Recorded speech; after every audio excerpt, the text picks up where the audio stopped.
evening. This is F1 Tonight Netherlands, round number 13, the Belgium Grand Prix, and I'm your host, Daniel Hazzah, Burt. And joining me, as always, he's never going to give you up, never going to let you down, never going to turn you around, and guess what? He's never going to desert you either. It's Adrian Statsrich. How are you, sir? very well. I mean, I was okay. I was feeling good before that, but now I'm feeling absolutely ecstatic. Thank you. Oh, you're absolutely welcome, sir. I'm glad I got the words out in the right order. I was a bit nervous about that one. Right, let's have a look then at the driver standings following the race last week, of course, at the Hungaroring. So, leading the way back to the top, it's Boy Williamson for Ferrari on 228 points. That pushes Nicky Visser down a spot. He's now on 222. In second place, Nicky Visser in the Toro Rosso. Sebastian Brain up 2 places after a good result last week. He's on 119 points for Alfa Romeo in third.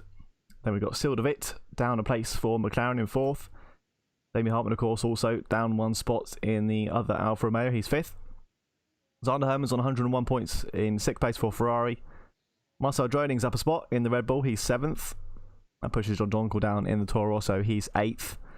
Guido Urshan in 9th, and Ari Kopp still holding that top 10 spot there for Williams. Aston Eagle Mears 11th Racing Point. Nisha Mahadur Singh 12th for McLaren. Paul Corey in the Mercedes is 13th. Niels Eekema, good race for him last week, so he's up a place into 14th for Haas. And Mark Schapper's down a spot, of course, in the Renault. He's 15th. Martin Party Cooper in the Williams 16th. Peter Philippe in the Renault 17th. Bay Deepervane in the Haas is 18. Miguel Torney in the Mercedes 19, and Koen Skippers there in the Racing Point is 20th. So similar story as always, a table of two halves, but that top two, so really edging away now, aren't they, from the rest of the guys? Yeah, and we're seeing that at this stage in the season. You know, the cream always rises to the top, and it in this case is starting to separate somewhat from the rest. Yeah, indeed. Yeah, definitely almost 100 points gap now to Baz Den Brain behind. Still really close though, only 6 points between those guys at the top. So another flip of last week's result. Nicky Visser winning tonight will put him back on top again. Yeah, that's right. And look, there's only 18 points between third and sixth as well. So you know, it's just 1 second place. Yeah. For Sander Hermans will equal Besden Brain's total there. So yeah, it's still pretty tight in that. It's not even the midfield battle, is it? It's kind of the Formula 1.2. Yeah, it's interesting. They got these kind of distinct little pockets of drivers now. The sort of top 11 down to, 11th down to 20, still in that close battle now for those positions in that group. And then you've got Marcel Droning down to Marcel Droning, John Donkel, obviously a point between those guys. Guido Urshan as well, closing up on them. Yeah, he had a good finish last week, so it's all starting to kind of pack up on the bottom as well. Yeah, that's right. Yeah, I mean Guido Urshan, he's teammates with Marcel Droning for the second time in F1 Tonight Netherlands, and above himself is his teammate from season 5, John Donkel as well. So yeah, 2 very familiar drivers to him, just ahead of him. Yeah, absolutely. Let's have a look then at the Constructors' Championship. So Ferrari still in that top spot with 329 points. Toro Rosso second with 296. Then it's Alfa Romeo in third with 234. McLaren in fourth with 132. Red Bull in 5th, 124. They're really closing up to the orange team. Williams 6th still with 33. Racing Point in 7th with 20. Asto up 2 places with 15 points now. They jump up from the bottom to come up to 8th. Mercedes then, of course, down 1 in 9th with 14 points. And Renault down 1 as well in 10th now with 10 points. And as with the drivers' standings, it's reflected here really, isn't it? Yeah, that's right. It's a little bit more spread at the very top. Although, you know, 20, what is that? My maths has completely gone out the window there. 23? 33? 33? 33 points between the 33 points between the top two. yeah, it's not. I mean, it's not very much in terms of constructors. You can of course score 44 in 2019 with the extra point for fastest lap.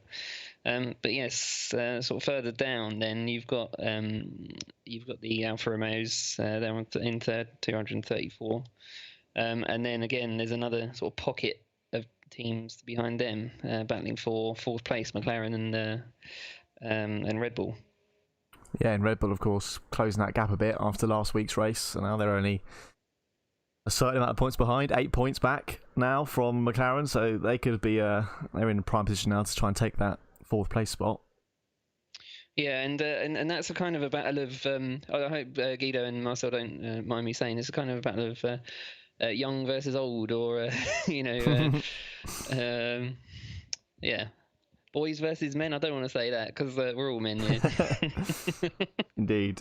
But yeah, still Devit and Mahadra Singh, two of the youngest in the league. In the McLarens and in the Red Bulls, you've got the much more experienced Guido Urshan and Marcel Dronig.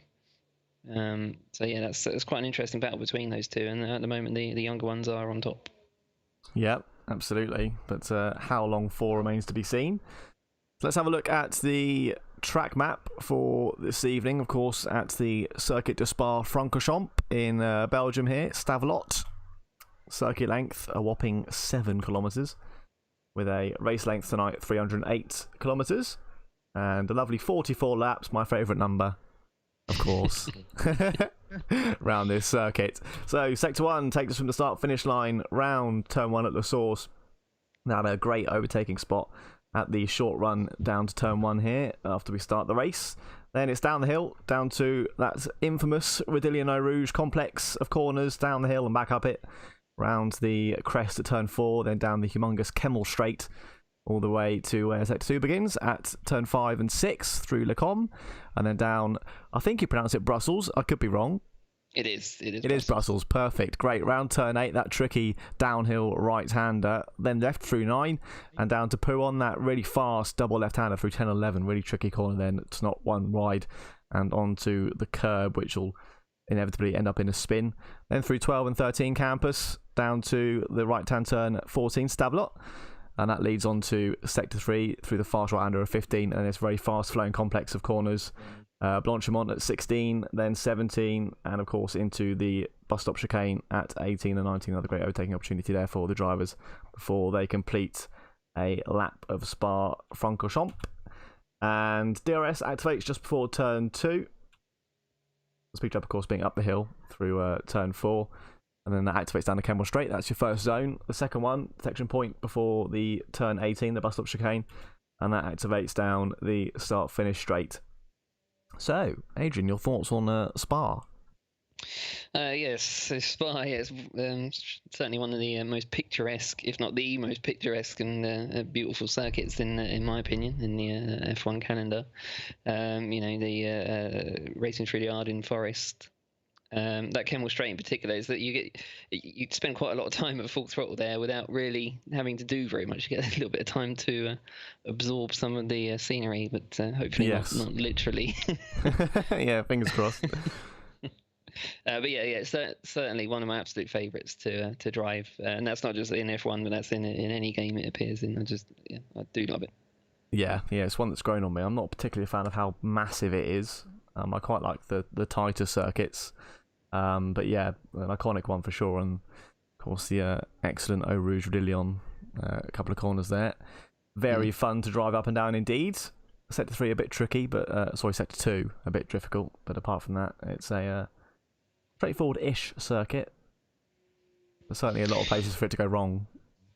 Yeah, I mean, it's got that sort of curb of death sort of around Pouon as well. That certainly will take out a couple of drivers. We will see DNFs at Eau Rouge. You can't really avoid that. I mean, even the most stable setups and competent drivers do make mistakes there. Yeah. And also, with the sort of just before, what's the corner before Blanchimont? That Turn 15. I can't. Curb Paul Freire. That's the one. That's the ticket. That's that one caught me out on Tuesday as the sort of rain was drying up. My foot thought the rain was drying faster than what it was, or the track was driving faster than what it was, and just floored it a bit Indeed. too soon, as I often do. Easily done though. Yeah. Certainly, especially around that corner there, that turn sort of 15, and that little kink that's unnamed or unnumbered anyway between that and 16. Yeah, definitely. Easily done to lose the rear end there. I am just stalling with words for a second whilst I remember to put in the hot lap video here because I forgot to download it, so now it's in. You're not supposed to say that then. Well, you know, I'm an honest guy. So here we go then. Mark Stapper's here in his infamous cockpit view, driving us around the circuit spa Francorchamps and coming up the hill to turn 1, Welkom. That goes round, then down the hill again. Great overtaking spot, as I mentioned, for the first lap, and indeed throughout the whole race. Downhill then, down to Beglian, shooting down into the trough there, then back up the hill, round turn 4. DRS activates right about there, and then down the Kemmel Straight. This feels endless, really, but you keep on going. The engine's revving out, screaming at you, wanting to shift down, then down into 5 and 6. Through that chicane there, and then round through 7, down the hill here to tricky turn 8. Quite hard to get the car hooked up and nice and tight through here. You can see Mark locking up a little bit, but gets it back through that corner, and then left through 9. This one tricky on a hot lap, not to overrun and invalidate the lap, but he's kept it nice and clean through there. Then through 1, as we mentioned, those outside curves can be the end of your lap if you get your backward tyres on there. He's kept it clean. And on the black stuff, and through 12 and 13, fairly straightforward couple of corners here, but you can run wide at 13 onto the gravel if you get a bit too going a bit too hot. Then through 14, and that's the end of sector 2. Then into 15, this is where Adrian has been sapped very easily done. That wall comes at you very quick on the exit. And 15, then through the very French corner that I can't pronounce. Then on to 16. And we continue to weave here, really. It's just a fairly nice Sunday drive through 17. And then it's all back at you with super heavy braking into 18. A great overtaking spot again. Then a tight left through 19. You can gain a lot of time here on a good lap in qualifying. Unleashing the car again to cross the line and completes the lap of Spa Francorchamps. Lovely lap there from Mark. So, if I can hand over to you, Adrian, and bring us on to the qualifying footage. Let us know who we got tonight. Mm-hmm. Yeah, no problem. Been a pleasure. Thank you all. I'll just run through the drivers then. We've got both the Ferrari drivers here. Boy Williamson leading the championship at the moment, and so he's here with his teammate Sander Hermans. Koos Skippers and Aston Egermers. Apologies, can't remember his name. They're both here in the racing point. Nisha Mahendra Singh, I mentioned earlier on, and Sildavit, both racing tonight. Sildavit's actually suffering a back start tonight, is why he's not. Why the name's just greyed out there at the moment. Baz Den Brain and Damien Hartman both here. Hartman also with a back start. That was for a penalty that he suffered in Hungary. Guido Urshan and Marcel Dronig in the Red Bulls. They're both here tonight. Paul Correa and Miguel Torni, also both here in the Mercedes. Ari Kopp and just Ari Kopp in the Williams. His teammate Parda Cooper is not racing tonight. John Donkel and Nicky Visser are both here. I know Visser's there. I've just seen him. Where is he? He is. I think he's retired. Yeah, there he is. Yeah, he's retired. Sorry. So they're both here in the Toro Rossos. Nils Ikema and Barry Deepervane in the Haas. They're here as well, as are Peter Phillips and Mark Stappers in the Renaults. Yeah, big turnout there. 19 drivers. Should be a exciting race. Yeah, should well be. Just touched on those back starts just to reiterate. It was Sildavit, Damien Harmon, and Aston Egelmers all with back starts tonight, and only Parda Cooper is absent. And some quick guys starting from the back then should make for a good first lap. It's neat. So 0 hour in Q1. Everyone starting to finish up their laps. Boy Williamson top of the sheets at the moment, and will be come the end of this session. Indeed, 1:44.7. Great time. Yeah, it's nearly half a second up on P2, although this is just Q1. Indeed, Q2, of course, being the strategy choosing session. It does mean though that Miguel Tawney in the Mercedes there, P16, if he doesn't improve this lap to under a 47.2, which he certainly won't because his first sector is 7 seconds off of the required pace, so he is certainly out of qualifying, unfortunately. So only the top 15 goes through.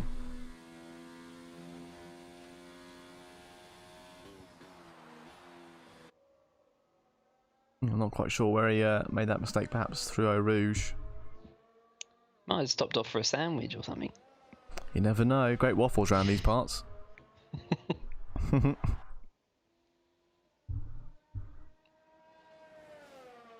maybe he can make up 8 seconds in the last sector. Fingers crossed. Well, you never know. Anything can happen. Absolutely. Just cut the chicane. I think he's out of fuel, actually. No, he's not out of fuel. He's going too fast. Into the pit he goes.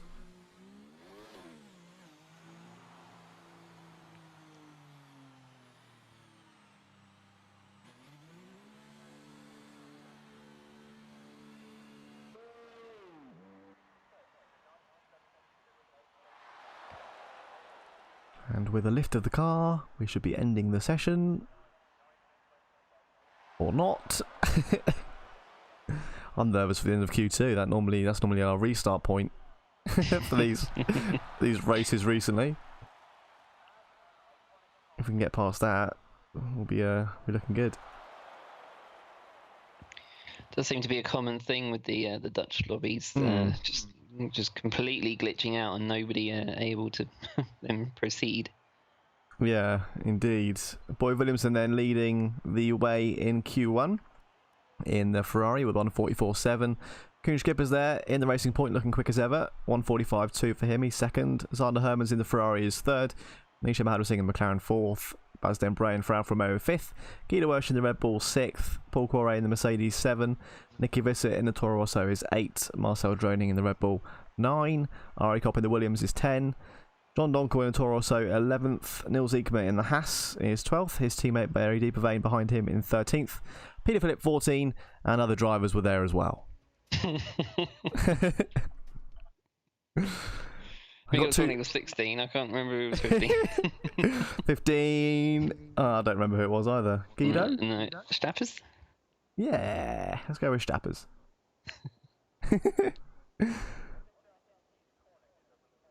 So, Q2 it is.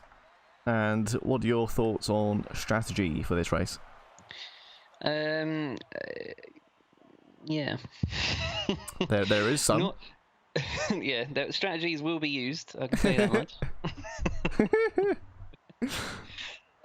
I had planned in the UK race. I planned to run the one stop. I was going to go from the softs up to around lap. It was around lap 15 or so, and then onto the hard tyres to the end of the race. Okay. I believe the sort of preferred choice for most drivers is the two stop. From softs to softs again, and then medium tyres. Right. Unaggressive two stop. But we may see some use the softs, mediums, and mediums to play it safe. It is theoretically possible to do a one stop on from softs to mediums, but tyres will really start to suffer come the end of the race or end of the stint. Yeah. But you think soft hard is going to be the yeah, either soft hard or soft medium. There's not very much difference between the times, or at least in the testing that I did.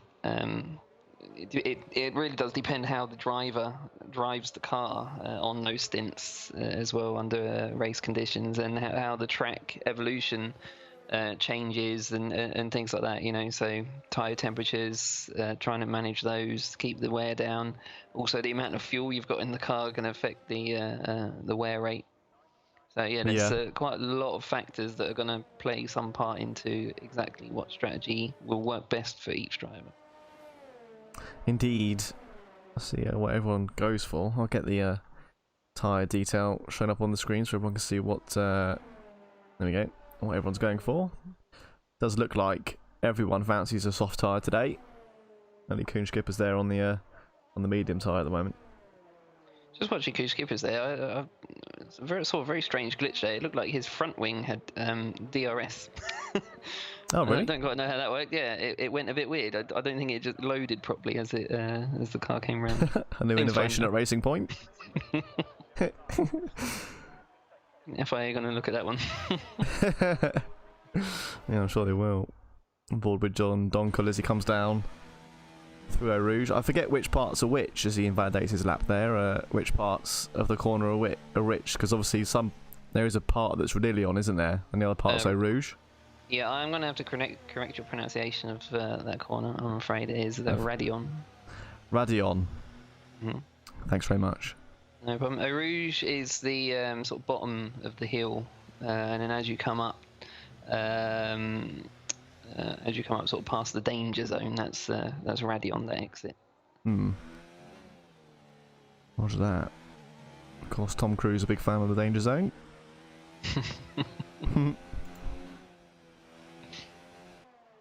So Radion's the bottom of the hill.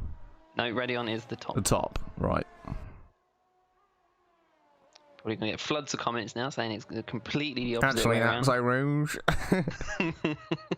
I've done some extensive research of this circuit. You're fine. That's not correct. That's the only reason I say it. I do it to be wrong deliberately so that it gets well, people that's the only thing I was doing with Beglian the whole time. Obviously, to get people talking about it. That's the whole point. Not because I'm inept. Nobody watches these anyway. I won't worry about it. Unbelievable. It's only me after John the race. Donkel Make notes of the stats. retires. Sorry, Adrian. So we lost John Donkel there at the exit of 13.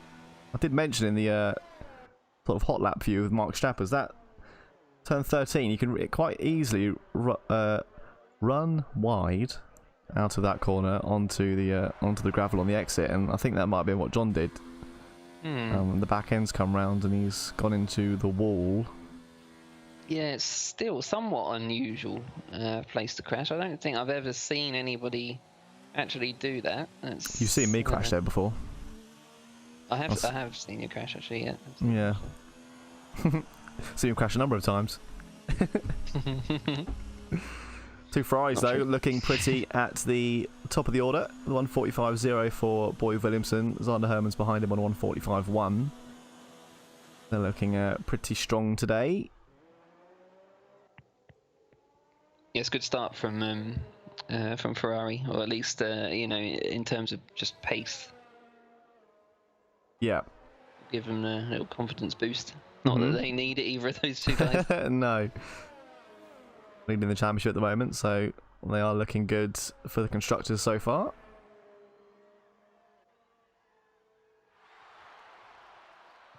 Is Guido out of fuel, or is he just cruising to save the... Oh, I know what he's doing. He's holding the brake down, it looks like. He's holding the brake down and accelerating at the same time to recover ERS as fast as he possibly can. Does that work, does it? Yes, it is. You can recover more ERS doing that than just sort of doing a race lap normally and just braking heavy at the end of a straight. Well, clever chap. If you just gently hold the brake and just drive at a steady speed, you'll just recover and recover and recover as you go. And doing it down the Kemmel straight, you can save like 30% ERS down that straight alone. Is it something you do in a race? No, it's not. It would still save the ERS in a race, but it is absolutely.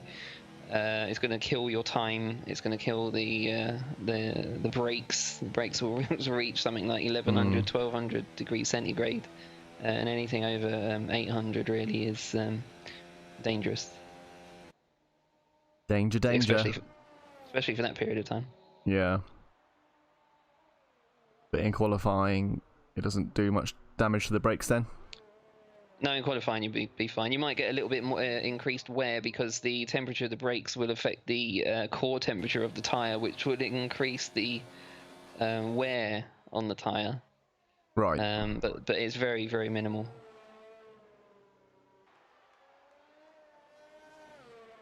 And that concludes tonight's physics lesson with Adrian.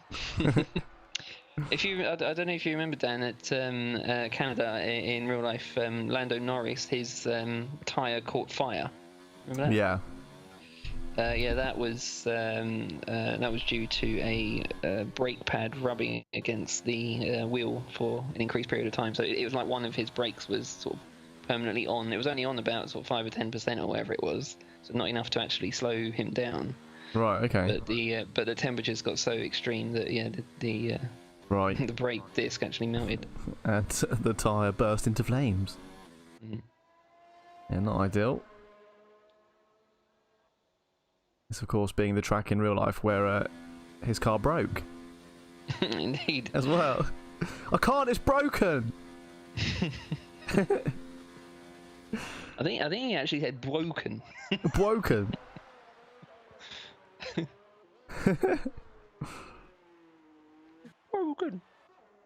Broken. Peter Flip on an invalid lap. We've got Marcel droning on a hot lap at the moment for Red Bull. What time he can pop in. His teammate doing a 1:45.383.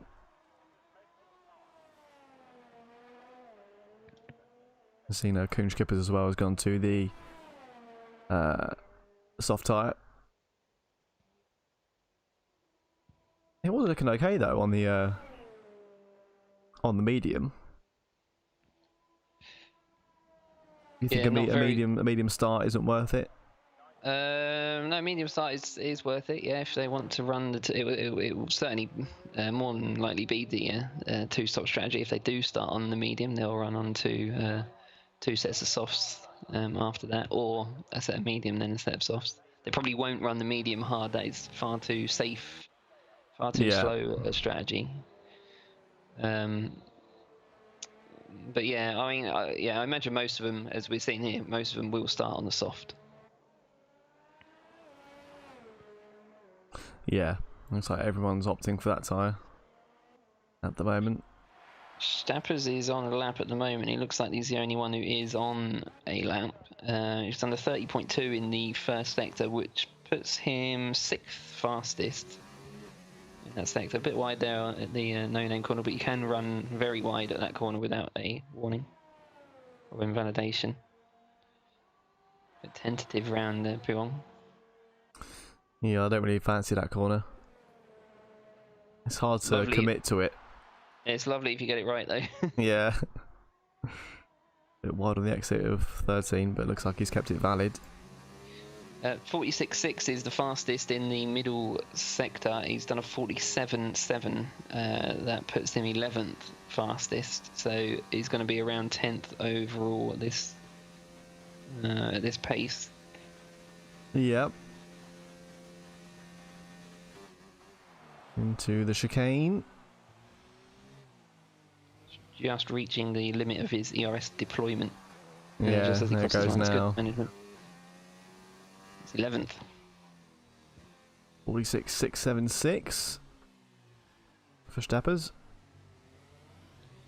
Yeah, he'll need to improve that if he wants a chance, although he might not have time. It's such a long track. So, as you can see there, 1:45 at full pace just to get around it. So he's got to get in the pit and then get back out. That means he's really got to get a move on.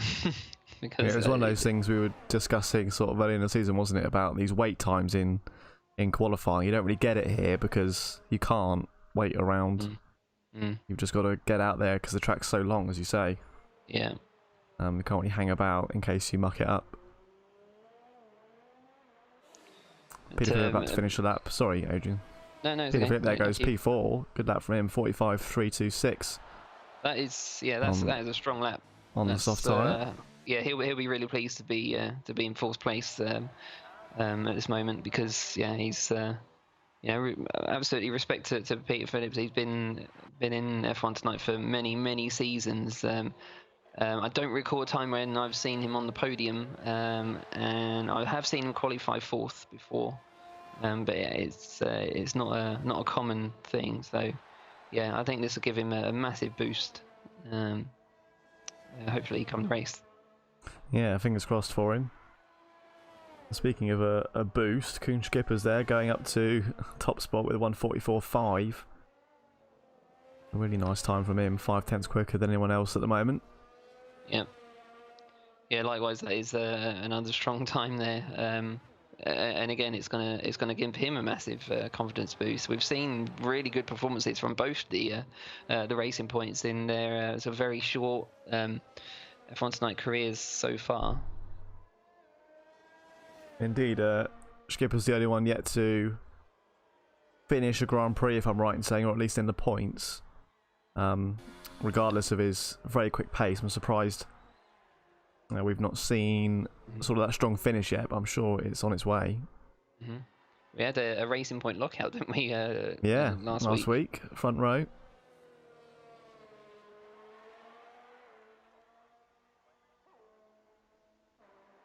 Yeah, I don't know any other time when two rookies in a team have taken both slots in the first row of the grid in quali. No, I couldn't tell you.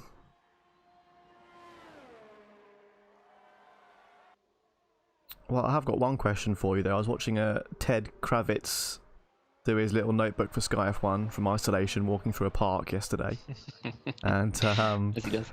yeah, indeed. And he asked one question which I couldn't figure out the answer to. Now it might be because it's ancient season, like back in the 60s or 50s or something.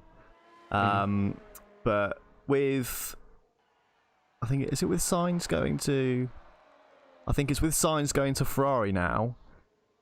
It'll be, hang on, is that right? No, sorry, it's with Ricciardo going to McLaren.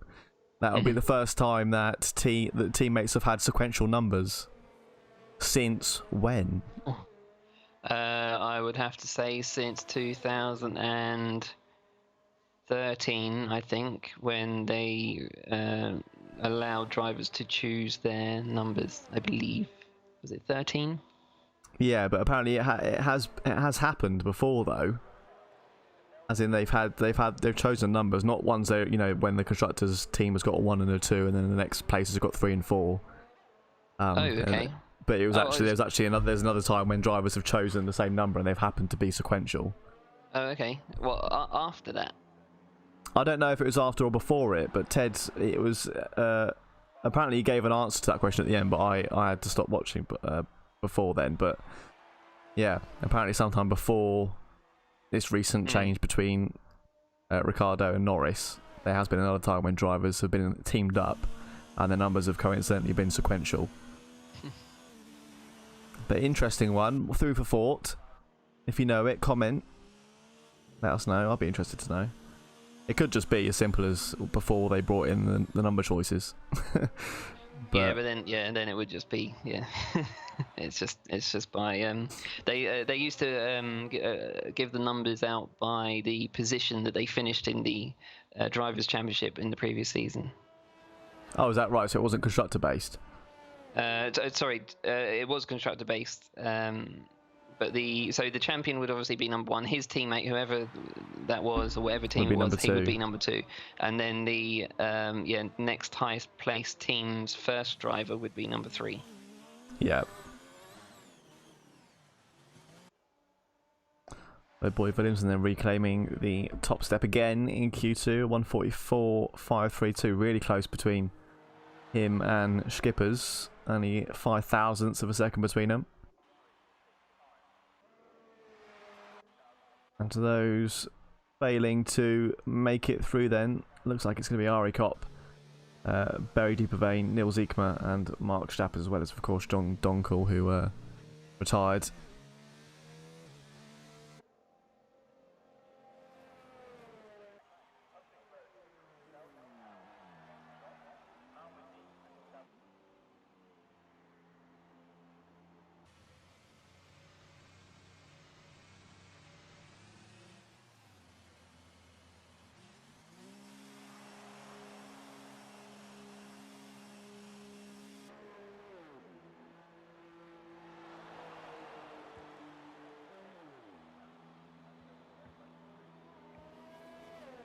That's interesting. I've never seen the car waiting to go in line up perfectly behind the car being pushed in like they have at Ferrari. Normally it's angled off to the left a bit, isn't it? Yeah. That is odd. Are you riveting commentary tonight? Wow, look at that parking job. Great. Have you noticed the gap, by the way, between 1 and 2? Yeah, 5,000. So I did say a minute ago. A bit. You're tuning out as well, are you? I was thinking of bloody that Ted Kravitz thing. Oh yeah. I'm seeing no one's commented in the chat regards it. But Boy Williamson, as I mentioned, top spot again for him in the Ferrari. Kuhn Skipper's in Racing Point second, I think, again since Q1. And Baz Den Bruyne in the Alfa Romeo third. Zander Hermans in the other Ferrari is fourth. Nicky Visser in the Toro Rosso fifth. Peter Philip in the Renault sixth. Guido Urshan and Marcel Journing, two Red Bulls there, they're seventh and eighth. And Shahad Singh in the McLaren is ninth. And Paul Quarret in the Mercedes P10.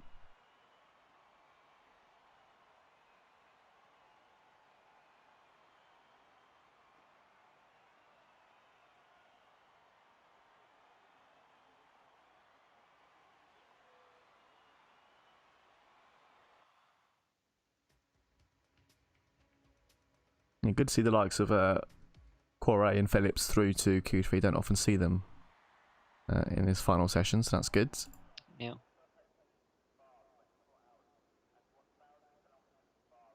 Correa has shown before sort of moments of sort of blistering pace at times,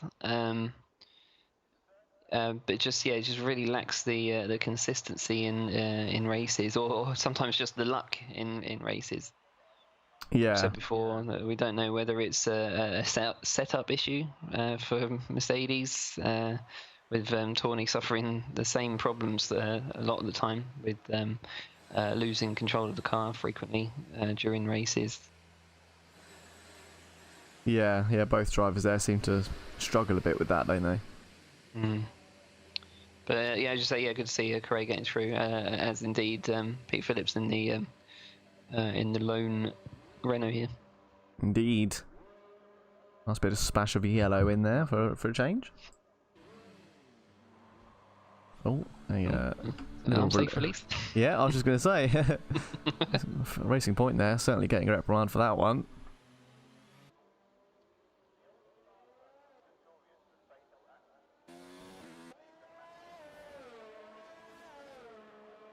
Thoughts on the pit exit here? The worst in F1? Yep. I would say second worst after Brazil. Yeah, fair point.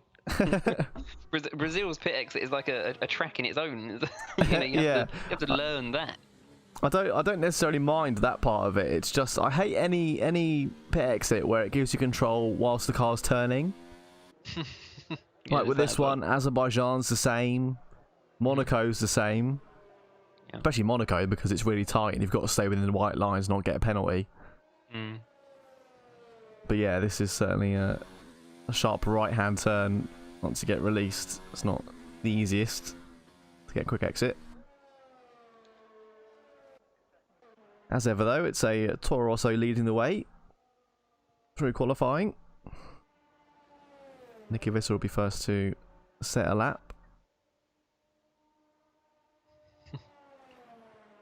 Terry just commenting in the stream there.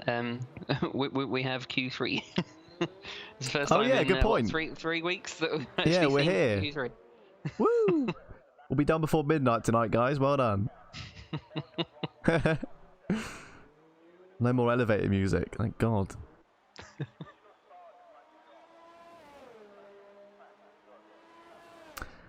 Down the hill he goes then. Through Eau Rouge, up through Radion. DRS open, down the Kemble Straight.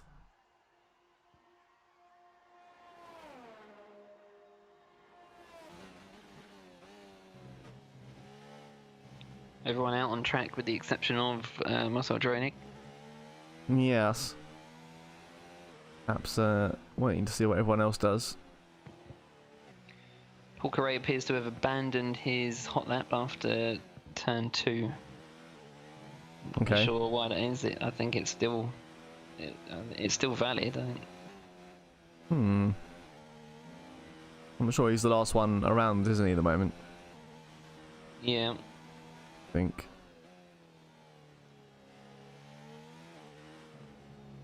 It looked like he had Skipper's head just in front of him. I think maybe he felt he would not be able to perform his ultimate lap with him so close.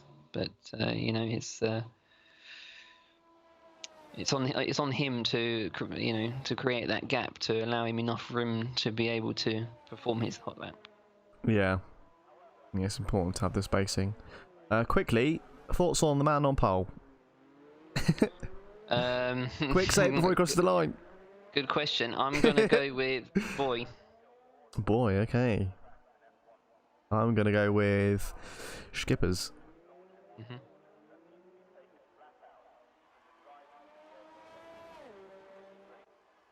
Nicky Visser, of course, crossing the line first there. He's a 144.8. Boy Williamson has a 144.5. His teammate slotting in between there with a 144.845. Again, 5 thousandths between him and Nicky. Coon Skipper's there, 144.588. 7 thousandths then to him. And Boy Williamson in front with a 144.581. And then Dan Brayan there leads the way at the moment at 144.450. All pretty nip and tuck. Yeah, it's very very tight between those top 5 especially. Pete Phillips actually on a hot lap at the moment as well. 30.1 in the first sector. That's only 3 tenths off of the fastest time. I would say he'd be running. He may get into the 144s, which would put him P6 at worst. That's not bad going. Be happy with that. Peter Phillip out on track as well. I think he's on a hot lap. Peter's some way off actually in the middle sector. Nearly a full second, in fact, off of Baz Den Breen. ERS has expired as well. Long before the end of the lap. That's due to him not changing the ERS mode during the lap. You can't. This is one of those circuits where you can't keep it in hot lap the entire lap because you're not allowed to deploy that amount of energy. Indeed. You've got to manage it as you go around. See what Quarry can do here as he's on an improved lap. Into the chicane he goes.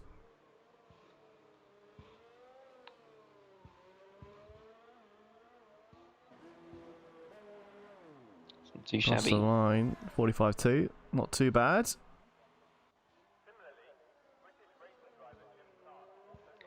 Marcel, so I think he's on a lap as well. Yeah, he's saving his ERS. I think he's going to go again after this one. It was 31.0 in the first sector, which was nearly 2 seconds off the pace. Yeah, and he's 2 seconds again in the middle, so he'll be going again. Yeah. Just winding up.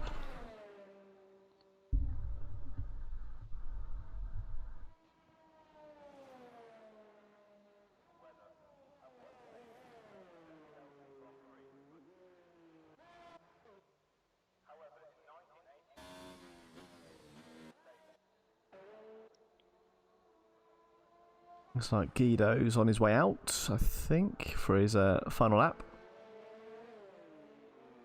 Or final laps.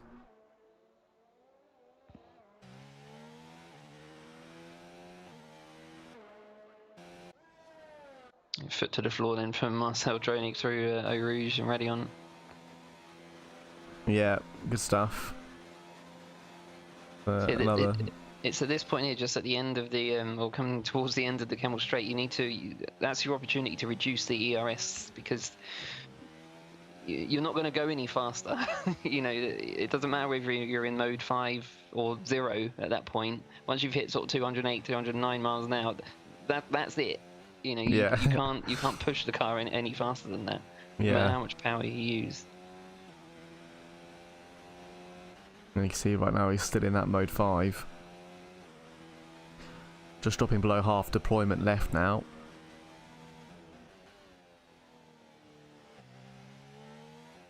And ideally, I suppose you want to try and keep deployment and energy remaining the same, don't you, really? Yes, pretty much. See, now he's got about half a tank of energy left and not much deployment to go. Well, to be fair, the deployment could be anything. The amount of energy in the car could be anything. If that deployment reaches 0, no matter what the energy remaining is on, that's it. You can't use any more for the rest of the lap. Yeah.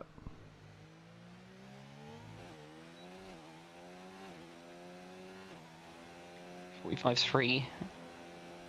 That's only 8th place. That's quite a good time. I mean, it's faster than I can do. Yeah, I mean, he's still in the mix as well with Quarry and Urshan ahead of him. I mean, 2 tenths off.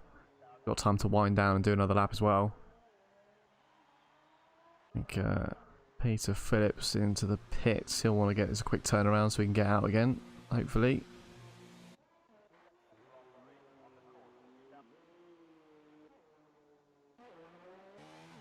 Visser about to start his hot lap.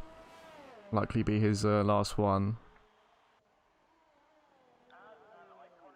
Not the best timing from Red Bull there. As Guido Urshan just passed Dronig just at the end of the Camel Straight. If he'd perhaps been able to approach him a bit sooner, he could have got a bit of a tow just coming down there. Yeah, I think one of them had invalidated that lap. I checked. I think it was Guido. Oh, apologies. Yeah, had an invalid lap. Yeah. It's purple on my screen at least for Nicky in Sector 1. So Marcel then has another opportunity to do a lap, but he's on a slow lap now, but he's still in mode 5, so he's basically wavering that opportunity for another lap after this by using his ERS now. Yeah. Interesting choice to do that.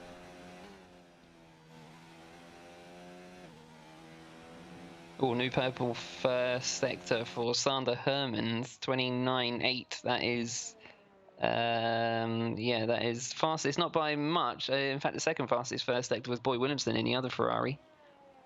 Yeah, those guys looking really strong today.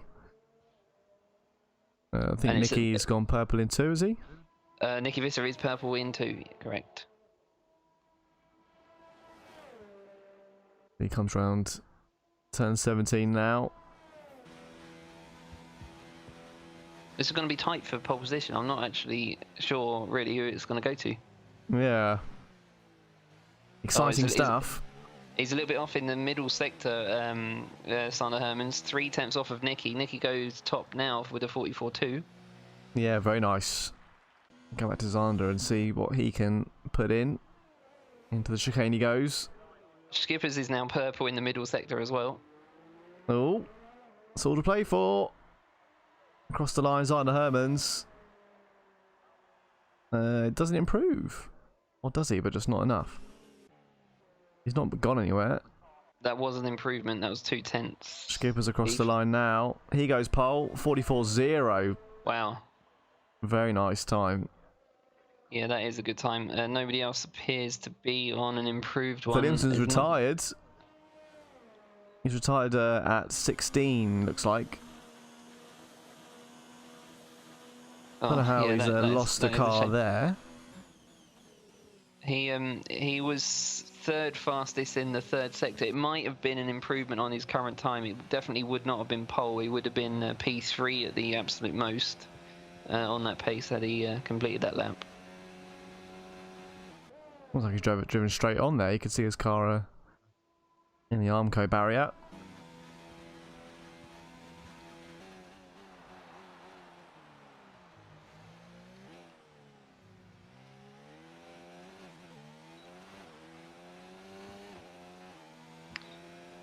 Slight improvement there for Guido. think that's a point to you, Dan, for correctly calling pole position. Yes, thank you very much. I say, with all the Q3s we've missed lately, we haven't called a 1-2 in a long time. No. I think we've lost our touch, mate. It's not our fault, it's the drivers. Yeah, it's Codemasters. Not giving us Q3.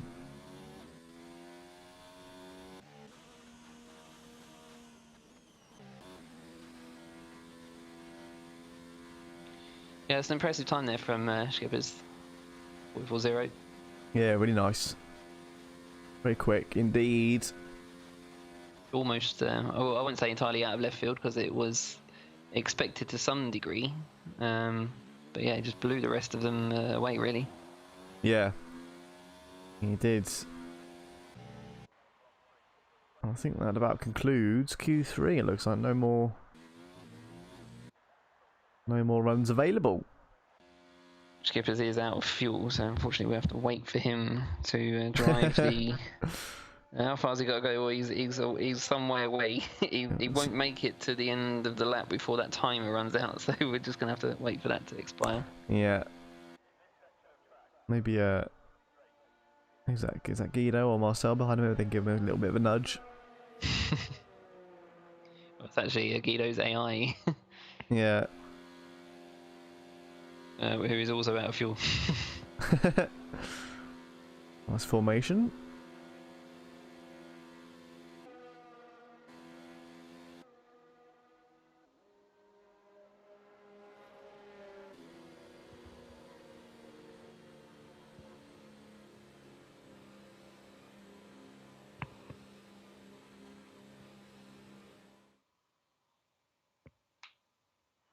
There we have it then. Koen Skippers is your man on pole in the Racing Point with 144.0. He's first. Nicky Visser in second in the Toro Rosso, the 144.2.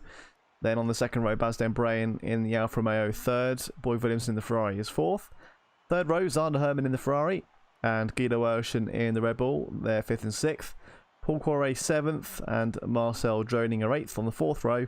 And on the fifth row, it's Nisha Madrasing in the McLaren. And Peter Phillip in the Renault.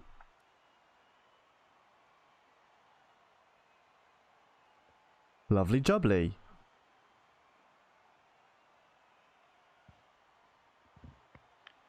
Yeah, great stuff. Congratulations to Skippers. Yep, well done. Very nice lap indeed. Ooh, bit of moisture out there, Agent. Huzzah. Huzzah! Standard NL stuff though, isn't it? First part rain, race, dry at the end. Dry at the end, okay. That probably means about lap 5. Yeah, knowing the weather in this game.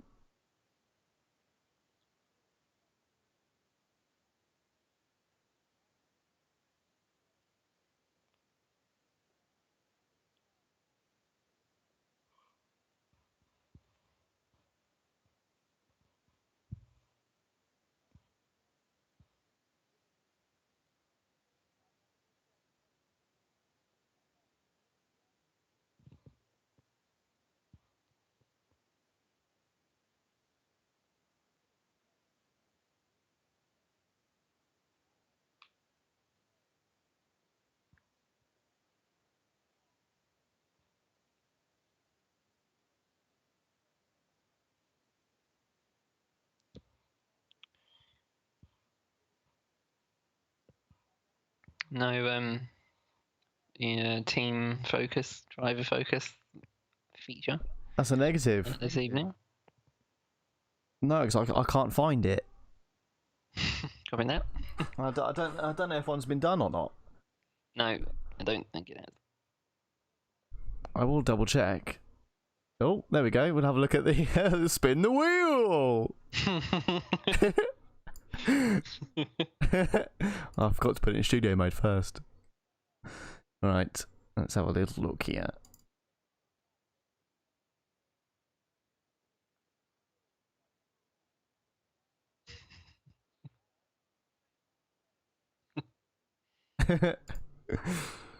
Right.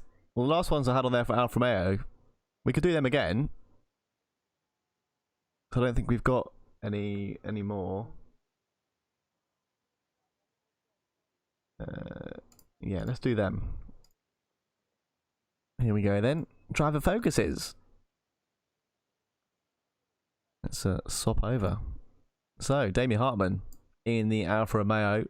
He's of course worth for last week, but we didn't manage to do him in the end because we missed Q3. So, aptly ready for this week.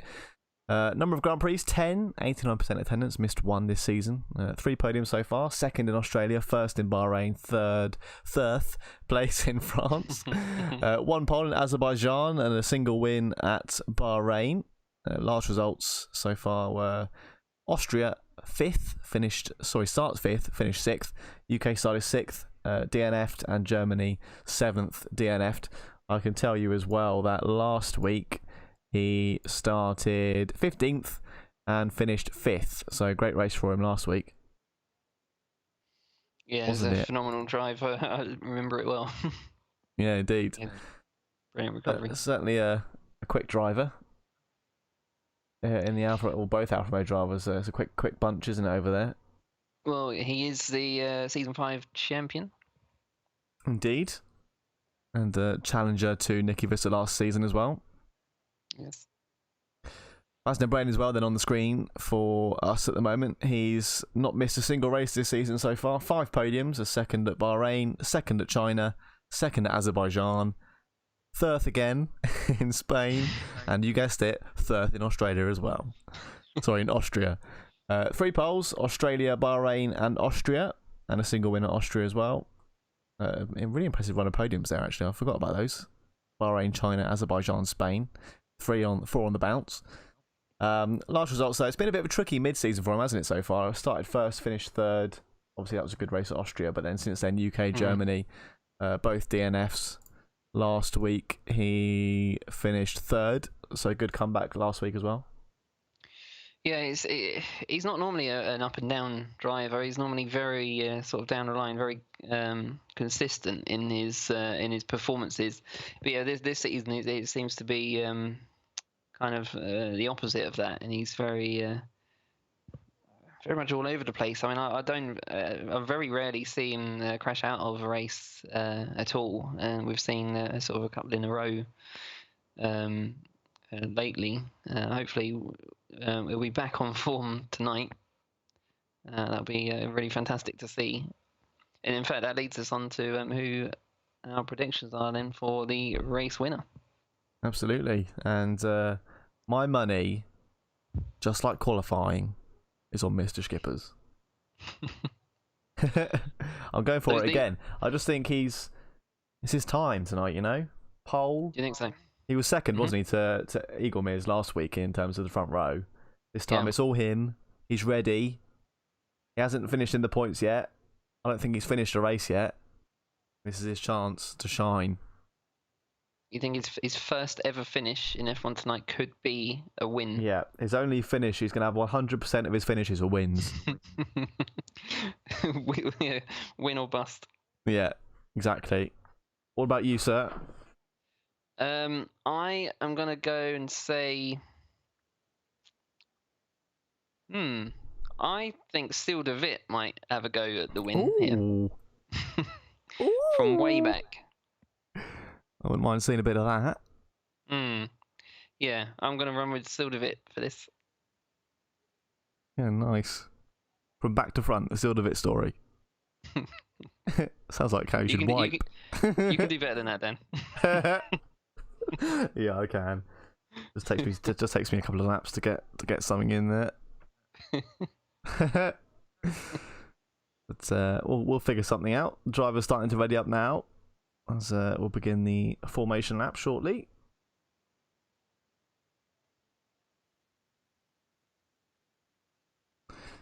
And driver's getting underway now then. Coon Skipper's leading us away for the formation lap in the racing point. Representing the number 2. Yeah. Indeed, just like, just like somebody else we know. Indeed, yeah. I can't. Who is that? I'm trying to think of a real Formula 1 driver that uses it. I'm sure there is one. Yeah, it was Stoffel van Dorn, who, funnily enough, is Belgian. Yeah. And it's also me. Indeed, yes, it is also you. Nicky Visser then in second place in the Toro Rosso. Sebastian Bray in third for Alfa Romeo. And first of the Ferraris, Boy Williamson in fourth. And Zander Hermans in fifth. Guido Ocean in the Red Bull is sixth. And splitting the two Red Bulls, it's Paul Quarret in the Mercedes. He's seventh. The second Red Bull of Marcel Droning is eighth. And Nishay Mahadwasingh is ninth for McLaren. Then it's Peter Phillip. Good job in quali, puts him P10 for Renault. And Ari Kopp in the Williams is 11th. Brody Pavane, first of the Haas runners. He's 12th. And his teammate Nils Ziekma is 13th. Then the other Renault, Mark Strappers, is 14. And John Donkel, a bit out of place after a crash in Q2. He's 15th in the Toro Rosso. Miguel Tawney in the Mercedes. He's 16th. Aston Eagle Mears, if I can find him, there he is. He's 17th in the Racing Point. Damien Hartman is 18th for Alfa Romeo. And bringing up the rear, it's Cyril de Witt in the McLaren. And there are your runners and riders as Koen Schippers perfectly pops himself in his grid slot there at the front of the grid.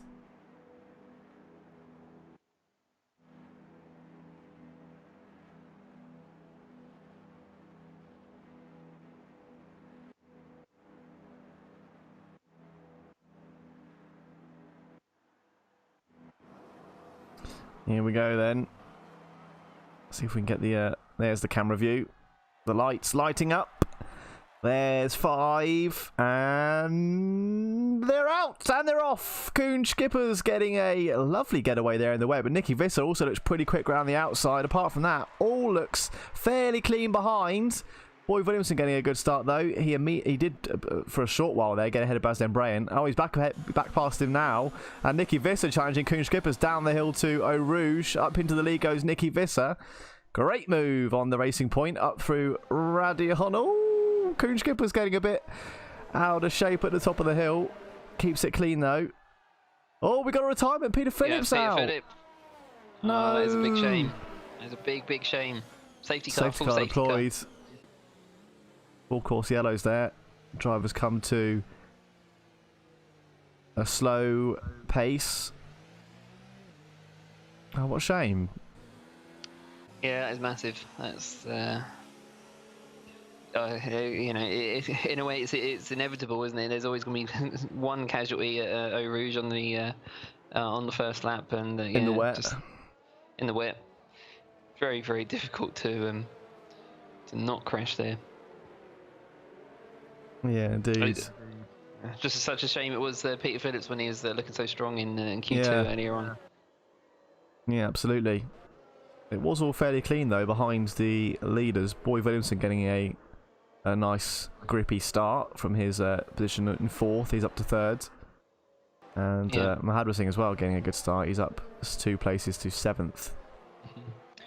I was riding with Cyril de Witt throughout that start, and yeah, I have to say I didn't see any carbon fibre on the tarmac at all. Yeah, No damage to any cars. There's other back starters along with him. Aston Eagle is up 3 places. So he's showing that pace that we often see from him recently in the Racing Point. Damien Hartman as well right behind him. He's up 3 places too in the Alfa Romeo. Feel bad for Pete Phillips' teammate as well, Stappers, for these very fast drivers around them suffering back starts and just charging their way past really up until to the safety car was called. Yeah. Yeah, they did make a good start of it for sure. Of course, no pit stops on the safety car besides ones that need to be done for wings and such. No real advantage to doing that. Other than saying hi to the pit crew. Give him a high five, Damie Harmon style. Yeah. Paul Correa going in there for a nose change. Looks like he was missing an end plate there. Okay, didn't spot anything come off, but okay. Yeah, I was looking at the guy hold his wing up, his old one that was missing an end plate. Not sure I would have stopped for an end plate, but I guess in the wet, a bit more advantageous to have one. Yeah, it's a free stop at this point, isn't it? Because everybody's on the same age tyres, so it doesn't matter if you stop or not. You don't lose anything from stopping, and you do gain a little bit from stopping because you get the repaired wing. Yeah. It's very true. Sally down 11 places though at the start of the race is Quarry. Yeah.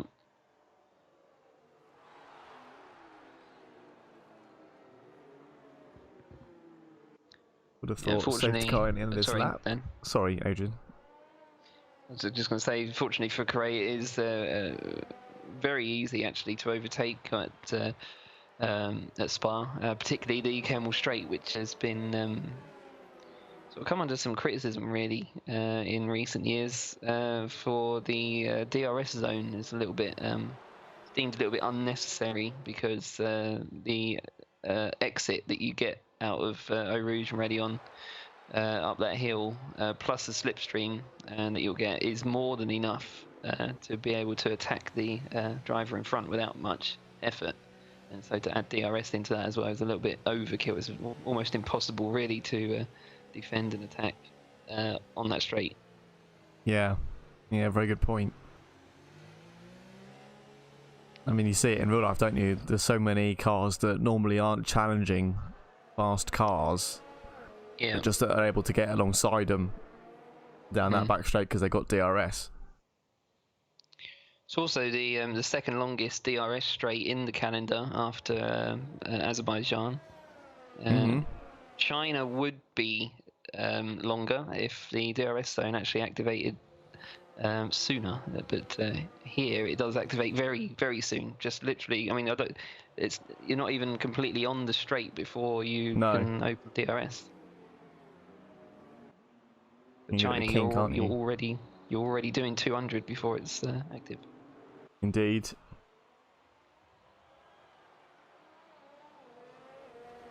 So we thought probably another lap of some safety car. Yeah, again, a little bit unnecessary there. The safety car could have come in this lap. Paul Correa wasn't very far off the pack at all, but no, we don't program this game. Absolutely not. If we did, it would be much worse. Worse? Oh, I mean, I can't even make a game. Is that possible? I mean, could it get any worse? I once made Pong on the ZX81. Anyone who remembers what that is? No, not a clue. I have to say I was 8 years old at the time.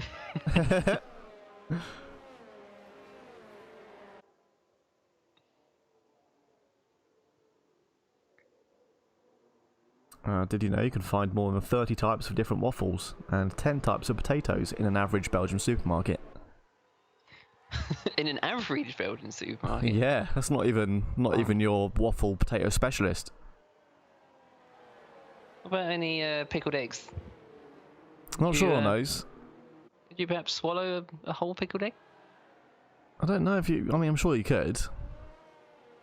Just get it down the chute.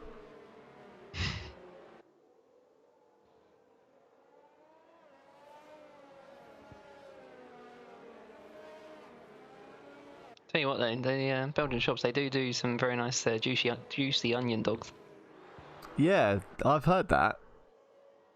I've heard that they specialise in that delicacy.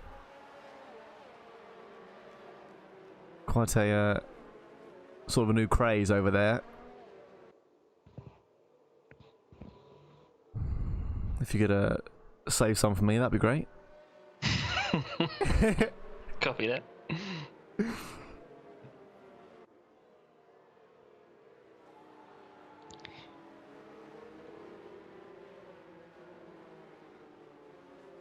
Safety car is in this lap. Just pulling is away indeed. from Vista. And of course, Visser will be the one to dictate the pace here as we get going again. I'm on board with Skippers as always. Always good to see the view from the car behind. See how the leader gets away. Restart.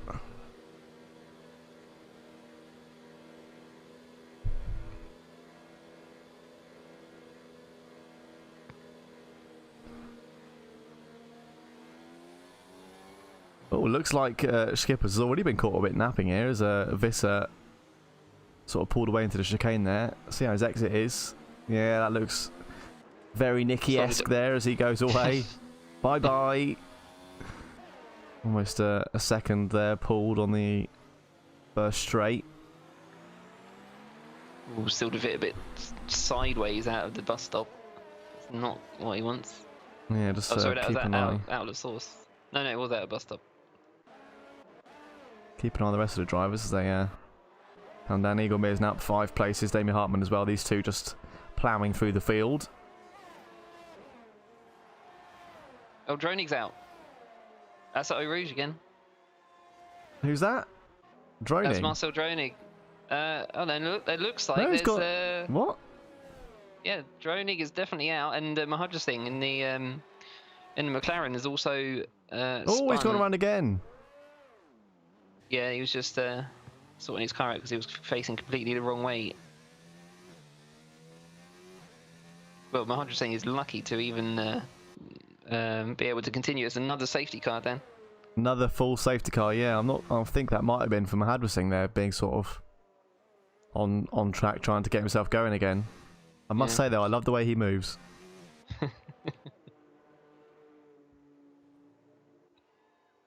We'll see how long this period lasts for then. So another retirement. Marcel Droning going out at the same place as Peter Philip, really, I think. Yes. Yes, it was.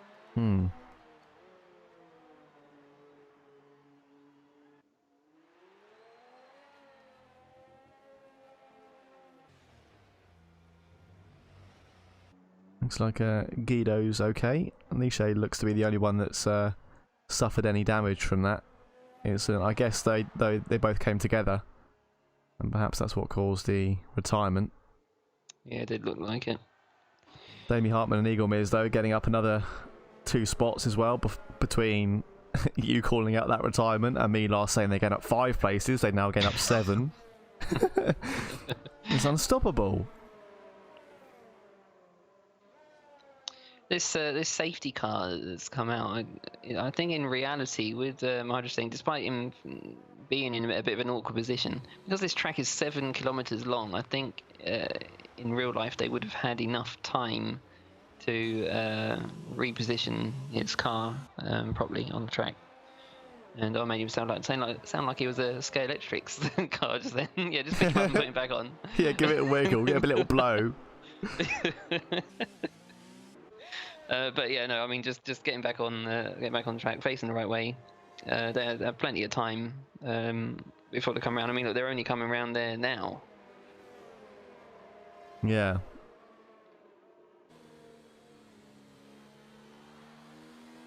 Yeah, it's a long old circuit. 308.052 kilometers here, a full run, and that's in my head. That fact, just like the fact it's 7.004 kilometers. These things I will never forget. It's one of those things. It's one of those things you just remember when you do graphics for someone, and you work on it for a little while. These facts, these distances, just get embedded in your head. Well, welcome to my world. Yeah. Can see why you're so good at it. Some might say you're almost turbo-tastic. That's one way of putting it.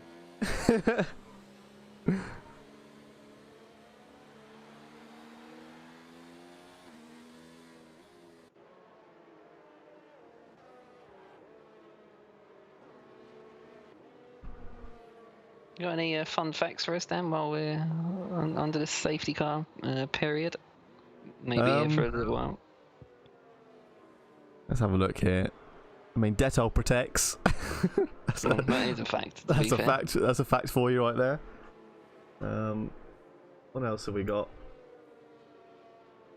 You see, fun apparently is a word Google doesn't really understand because you put fun facts into it and you don't really get that much fun from them. Well, fun's quite subjective, isn't it? Yeah, I suppose so. Let's have a look. I'm just going to scroll down to the bottom end and see what we got here.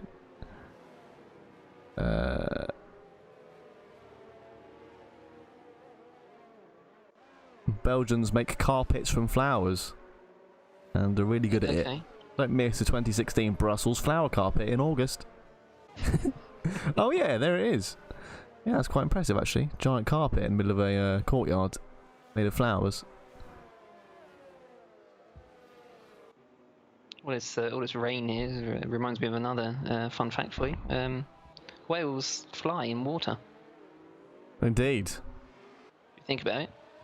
Yeah, I mean all things really do it, don't they? Oh, I suppose so. Yeah. They all fly in water.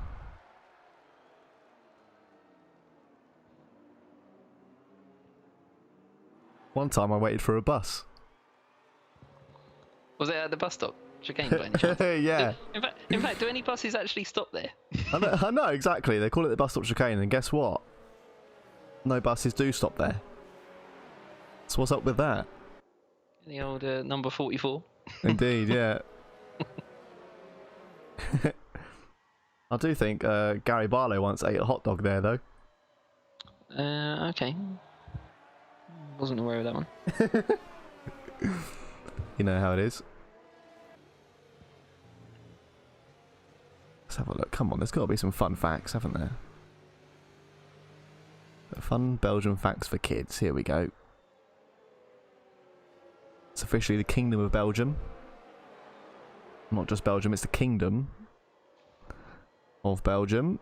Is it really? BK? Yeah. The town of Spa in Belgium is where the word spa comes from. People as far back as ancient Roman times used to come to the town to bathe in the famed cold springs for health and healing purposes.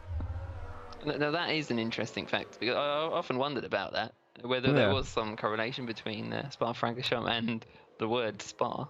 Apparently there is.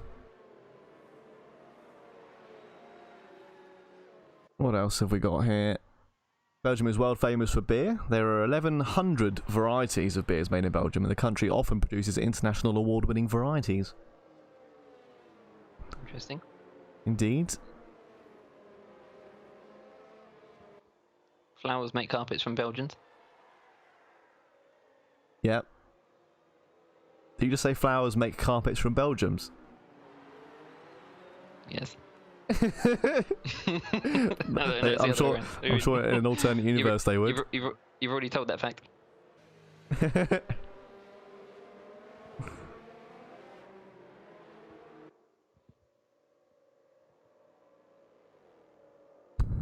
Right, here we go then. Safety car in this lap.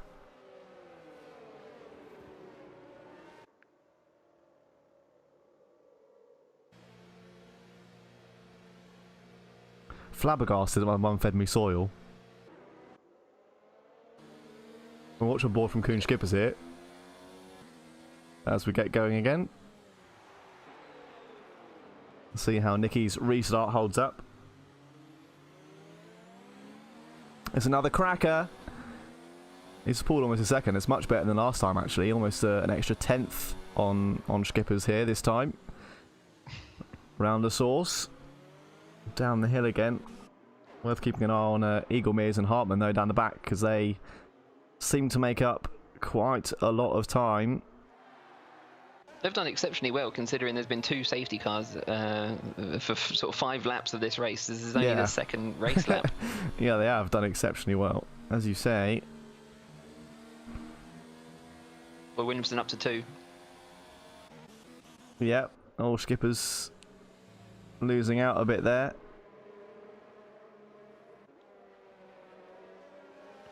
Yeah, good stuff from Boy Williamson there in the restart especially.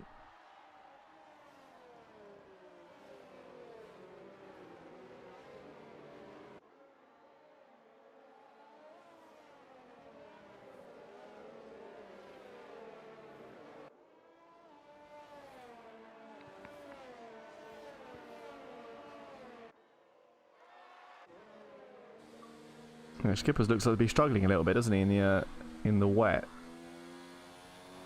He'll be hoping that the dry tyre does come. Oh, sorry, the dry weather comes much sooner. Yeah, he doesn't seem comfortable, does he? No, he's Oi! Oh, yeah, like hello. that. I think he's a non-ABS runner as well, isn't he? So Yes. he's certainly a brave man in these conditions. Prix can obviously smell that blood from Skippers. So you can see him struggling in these horrible conditions. And these are conditions that do suit Prix. Yeah, absolutely. You should see a... Obviously, he's down to place at the restart because that's where... Oh, sorry, from the get-go because Williamson got a good start there.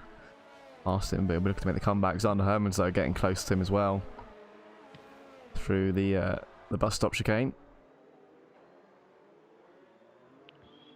That fastest lap in inverted commas you just saw there, 2 minutes 2.7 on yeah, lap slow 7 down, of guys. this Grand Prix. Steady on. Oh, Prix very wide there at Eau Rouge.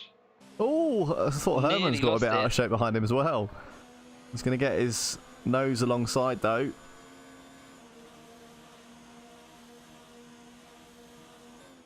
And Herman's got much more ERS than Prix. Oh, little clip of the wheel. Easy, Tiger. And Nils Eekmo can see him struggle. It's going to start to close up. I think what happened Gets there, wide the through 8 as Ferrari well. and the Alfa Romeo just got a little bit tangled up in that battle. They were sort of, the wheels were kind of interlocked with each other. So when Prix broke, it sort of clipped the Ferrari's wheels, and there was contact. Doesn't seem to be any damage to the wing of either car. That is good news. Skipper's still losing time to Williamson ahead of him. And Visser doing well at the front. Starting to edge out a bit of a gap now.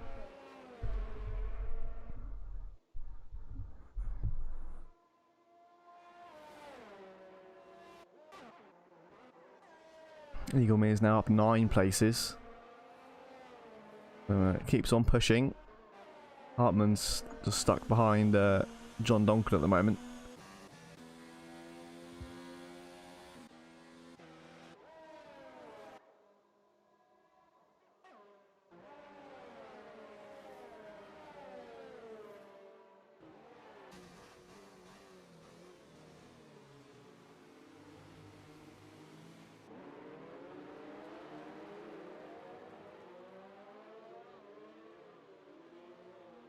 Still a bit further back, just attacking strappers for P12.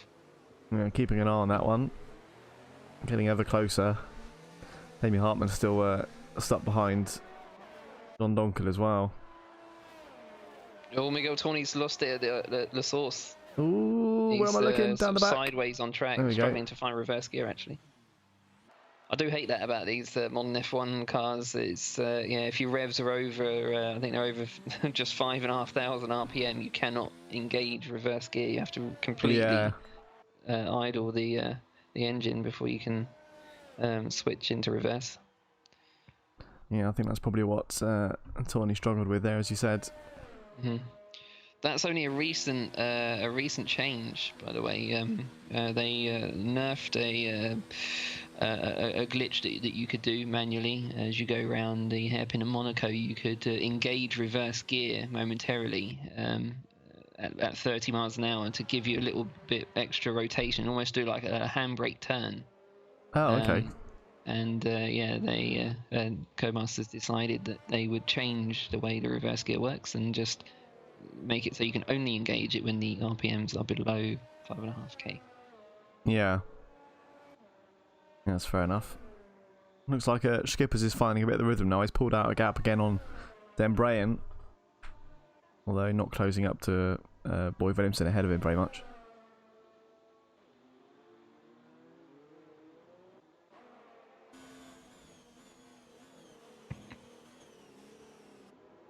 Eagle Mears now past Oricop as well, up 10 places from the start. Stapper's nearly into the back of Damie Hartman, just around Blanchemont. Yeah, still a bit really closing up on the back of him now as well.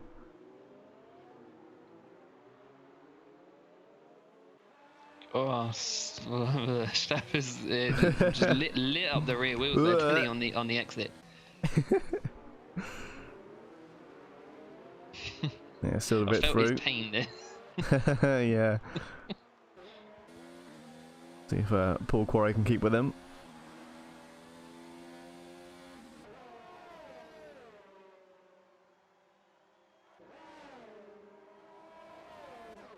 Oh, Damien Hartman past John Doncourt. That's it. That's what I was going to say. Jinx. Oh, John's coming back though. Not quite late braking enough to get around the outside again. Good move from Damie.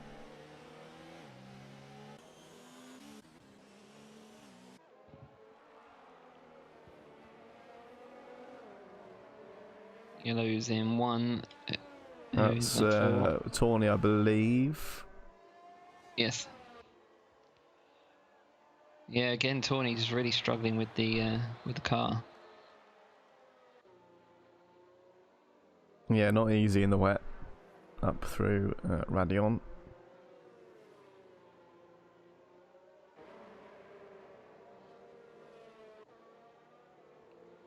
See the car's starting to space out a bit now. Eagle Mears though continues to close down Niels Eekma. Just under 2 seconds now to the Haas.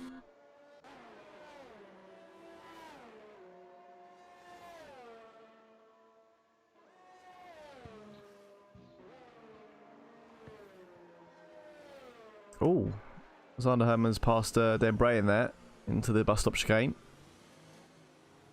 Good move from the Ferrari. They look stronger today. They do. Good chat.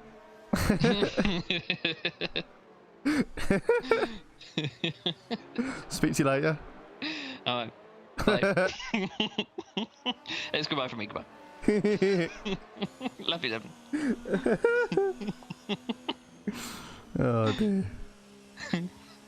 They do, yep. Yep. Well, Copy that. You're not wrong. Oh, here comes Eekman now then, past Dembray. Dembray's starting to lose out big time on some of these other drivers down the... Oh, what's happened to Damien Hartman? Oh. Damien Hartman's just dropped to 14th. Did he lose it at Eau Rouge? He has, yeah, he's missing that right side of his wing now. That's red damage, you'll need to pit for that. I'm not quite sure where he's had issues there. That's Eagle not Mears great. now. Sorry, Adrian. No, go on, carry on. But Eagle Mears now within half a second of Dembray. Paul Correa finally passed Mark Stappers. All good stuff. A great exit for Eagle Mears out of P1. That was. And he's right on the back of that Alfa Romeo, almost got alongside him.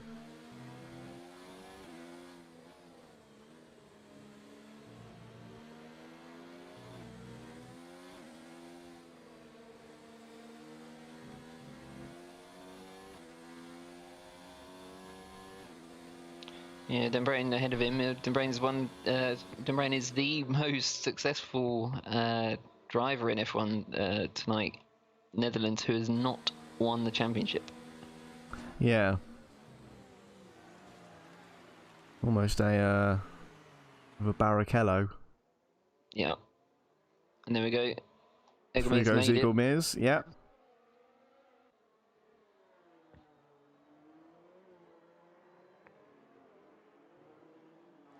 Through goes La Source. Now 1.5 seconds to Eekma ahead. Certainly on a great charge here is Eagle Mears.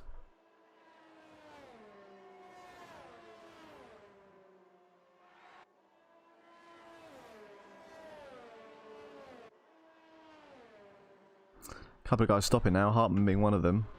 Oh no, not a couple of guys, just Hartman. No one else.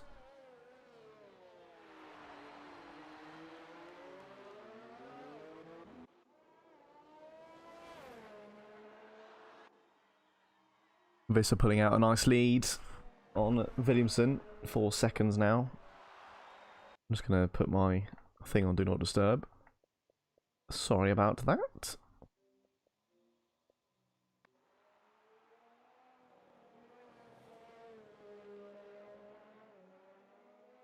And Skipper's still dropping off of Boy Williamson, but keeping Xander Hermans at bay for now. Really not enjoying the rain though, is Skipper's. No. Unfortunately, looks so quick in the dry.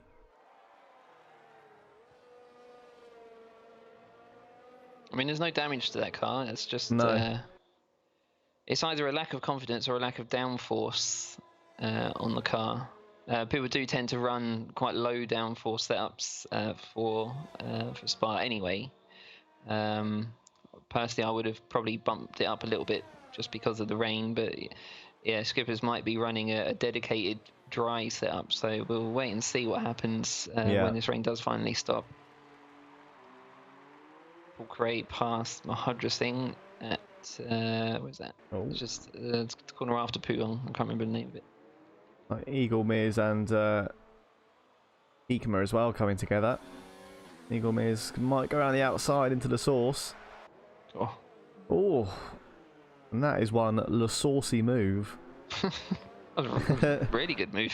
Very nice, around the outside into turn 1. Great job. Up to P5.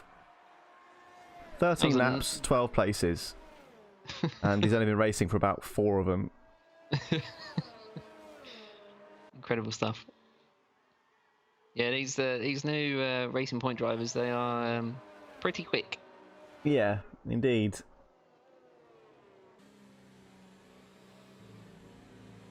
Herman's a bit further up the road now. 6 seconds to go to the next car.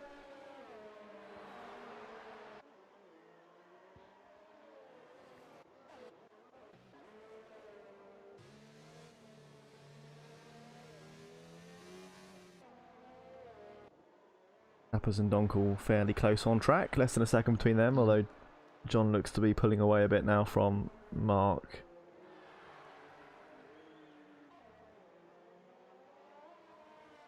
Keep it on each, actually. John Donkel actually, he retired here a couple of seasons ago. In fact, it was season 5. It was turn 15. That fast right-hander just at the start of the third sector just drifted out into the left-hand wall there, and yeah, it was just a big crash. There was a safety car called for that. At the time, he was running 4th, I believe, at that point. That was quite late in the race as well. Oh, Stappers has lost it. Oh, no damage. He just sort of did a little handbrake turn of his own there, just in the middle of the track. very nice.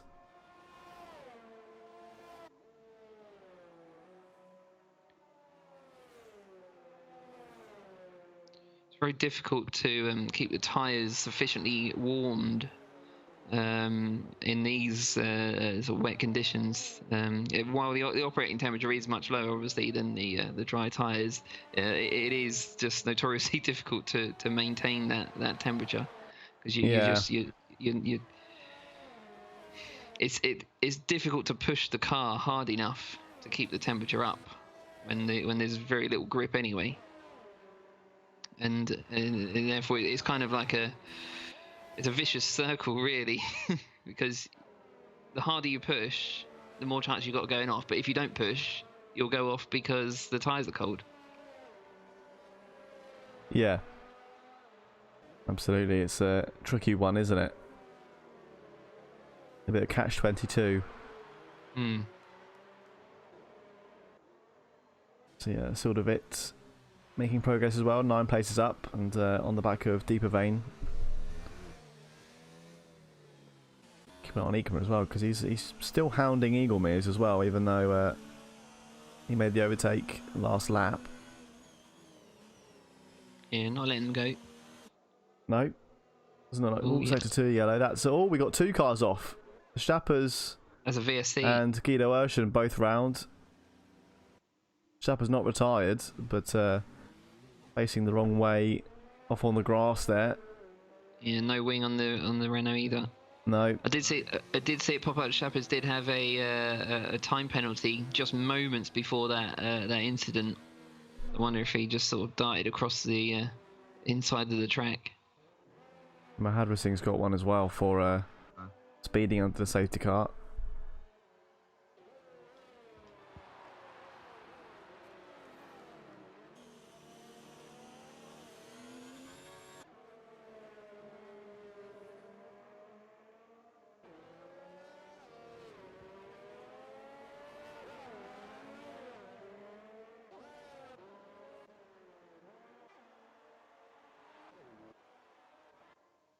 You're really stretching out at the front, isn't it?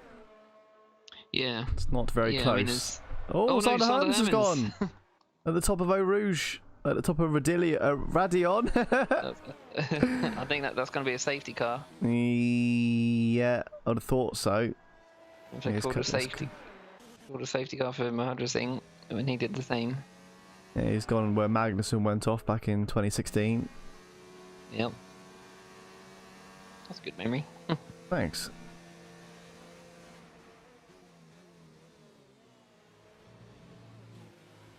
Yeah, no safety car then. No, all been cleared, back to normal.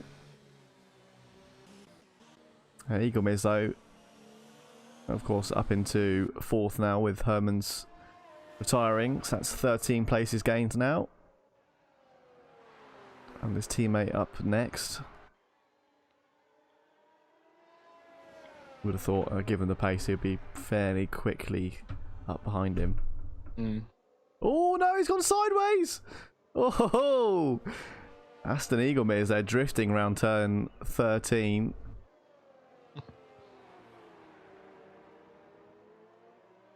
Eagleman putting him under some real pressure here. Yeah, that probably might have been behind it there.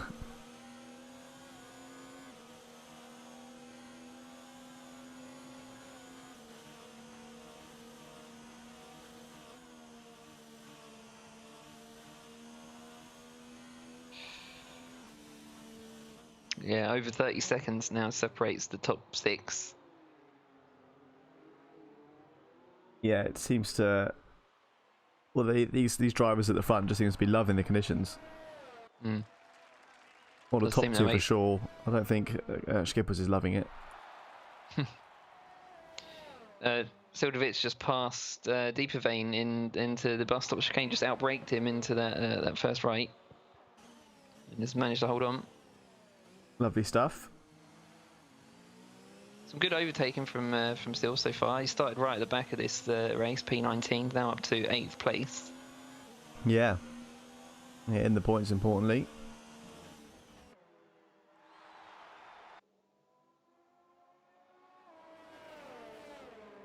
Yeah, Eagle Mears now really turned up the pace. He's pulled, 2.5 seconds almost on Eekman now. They were right behind each other not a moment ago.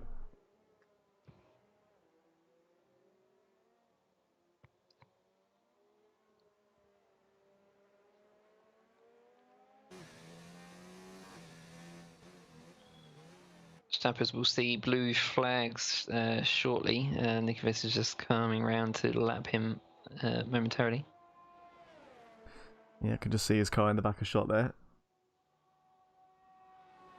Like a shark coming up on the seal.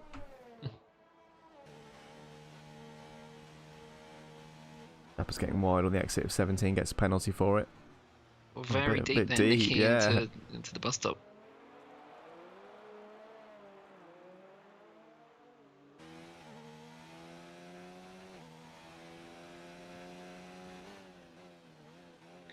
He lost 3 attempts to Boy just on that one corner. Yeah. Still a nice 2:02, still a fairly good lap time. Rain does seem to have stopped. Yes. Yeah, good spot. It has. Bit of a corner cut there for Visser. Hopefully that doesn't lead to... Oh, sorry. Looked like Boy was going sideways there, just up Eau Rouge. He managed to hold on. Good job. Keeps going. We have got another yellow in sector 1 though. Oh, we got that's Mark Stappers, who's gone gone a bit sideways. Has his front wing come off? No, he's got red right damage. Back to the pits for him. It's a shame the race is going to be topsy-turvy. Long way around from where he is as well. Damien Hartman's into the pits. He's only been out for 4 laps. It looks like it's going to be an early stop then onto the dry compounds. Yeah, he's got to do it really, hasn't he? Hope it pays off. This is actually what I advised my teammate Jack Wilson to do in our race, but it turned out to be 1 lap too early because the dry tyres were really not any good whatsoever, and unfortunately I caused him to crash the car out as soon as he got to Eau Rouge. In fact, look, he's sliding around all over the place already. Yeah, I wouldn't fancy Eau Rouge. He's going to be pretty puckered going up here, I'm sure. Yeah. Bit squeezy Jesus. Yeah. Runs offline there just to stop from having to turn too sharply. Let's have a look at the fitted. The scene Vista is in as well. Yeah. Boy's staying out. Would have thought he may have followed him in. And there's still sort of vapour coming off of the these intermediate compounds. So they're obviously dispersing some water, some standing water that's on the track. Vista now then back out. Definitely the right one. Whoa! There goes that back end again. Baz Brian in the pit as well. This could be. I'm just going to stick with Nicky Vista to see how he gets up Eau Rouge here. Not too bad. Better than Damie handled it for sure. Nicky on the softs, of course, so they can heat up easier, get grippy. But yeah, the mediums might have been the bad call for that first tyre. Yeah, the trouble with a track of this length is that if you decide to not pit in, you're going to stay on the inters. The track can very quickly dry up within that 1 minute 45 or 2 minutes of a lap time. Yeah. And so by halfway round, you're like, well, I'm actually much slower now. I would have been better off on the dry tyres. Although Koenskip has just gone straight past Nicky Visser for P2. Yeah, the dry compounds are not the right compound right now. No, it certainly doesn't look like it. You can still see that shine coming off the road. Sector 1. I think that we lost Damie Hartman. Or no, Brain's gone round. Oh no. Yeah, turn 5-6. He lost that left side of the front wing, so that's another pit stop for him to make. Some debris on the track there. John Donkel's on the medium as well. John goes round exactly the same place. Exactly the same spot as Baz Brain went off. He literally went into the same place where Baz's front wing was laying. And he's done the same thing.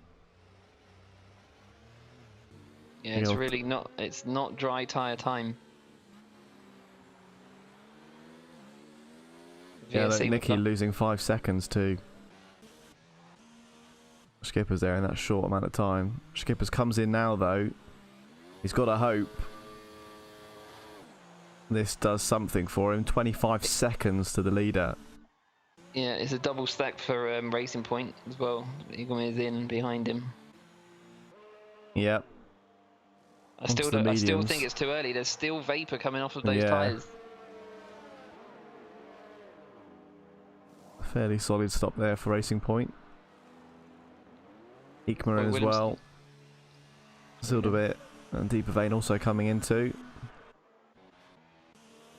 How is lap times comparing between Williamson and Visser now? Williamson's last lap was a 2:02.1. Visser's last one was a 2:32. 2:32 versus a 2:01.1. 2:01. I think that was still because Visser hasn't crossed the line. No, he has. Yeah, no. Oh, no, he hasn't done a full lap on these tyres, has he? He's only done an out lap on them. Apologies. Oh, right, okay, yeah. Oh! Skipper's almost getting that back end come out in the same way that it did for Dembrain and Donkin as well. Ari Kopp, though, 3rd place for him.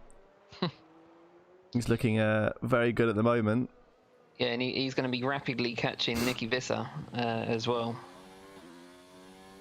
Yeah, he is 6/10 out of that, just in that corner. It's supposed to show you how important being on the right tyre at the right time is. We saw at France, Nicky Visser, he made the call absolutely perfectly. Oh no! In terms of getting on. Oh, sorry. Look at Miguel Torni. Does it look okay for you, or is he on blue tyres as well? He's on blue tyres. Yes. Well, more rain to come.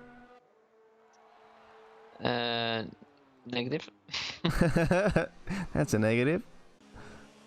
Roy Williamson passing some of the back markers there.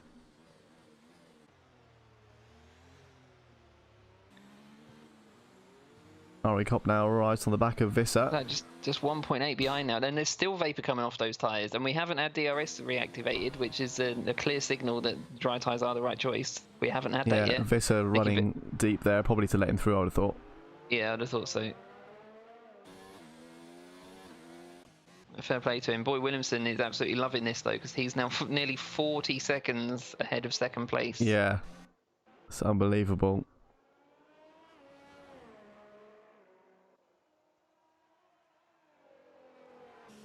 You know, what a controlling drive it's been so far for him. Great start. Didn't get the lead off his own accord. Had to do it in the pits, but since then he's just driven away with it. Yeah, absolutely. My Hydrosane's just about to approach the pit lane now. I was wondering if he wasn't going to come in. He has chosen to come in. Again, it would have been better off staying out. The two front runners are on the intermediate tyres. Yeah. And no one is having a good time. That's not. Even Miguel Torni's having a better time, and he's on the wet. Oh, Nicky Visser's last lap then was a complete lap on these tyres. 2 minutes 13, some 6 seconds now off of Boy Williamson's time. The changeover is coming, but it's still faster on the wet, on the intermediate tyres. Actually, that was a 2:03. Sorry, 2:03 versus a 2:13. For 10 seconds still. Yep. Between them. Yeah, you can see it is definitely... The track certainly looks dry now, whereas it didn't before, but there's still that vapour coming off the tyres. Yeah. Yeah, that really is a telltale sign. Well, it certainly is dissipating now. Won't be surprised if we didn't see DRS activated this lap. So lap 21. Got a bottleneck there for Williamson as he comes through traffic. He's just lapped Basden Brayton. Don't know how many drivers have done that. No, I doubt many. Was that Sildavit in the mix there as well? Was that that was Hazzah, yeah.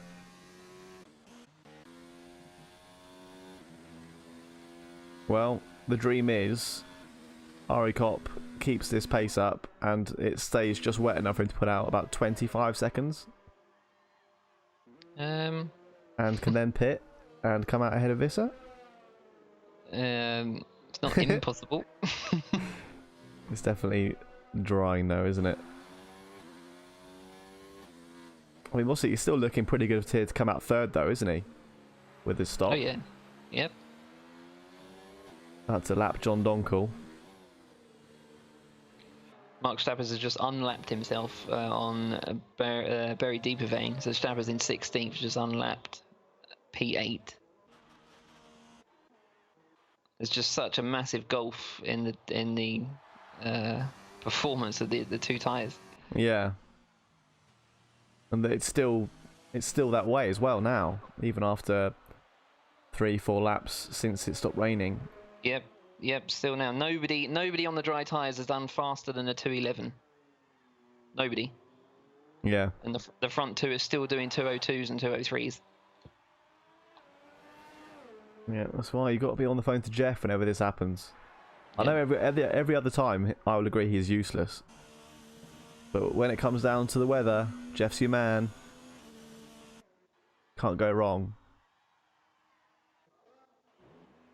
Then Bray and Mahadwa Singh back in for... Oh, Mahadwa Singh's gone...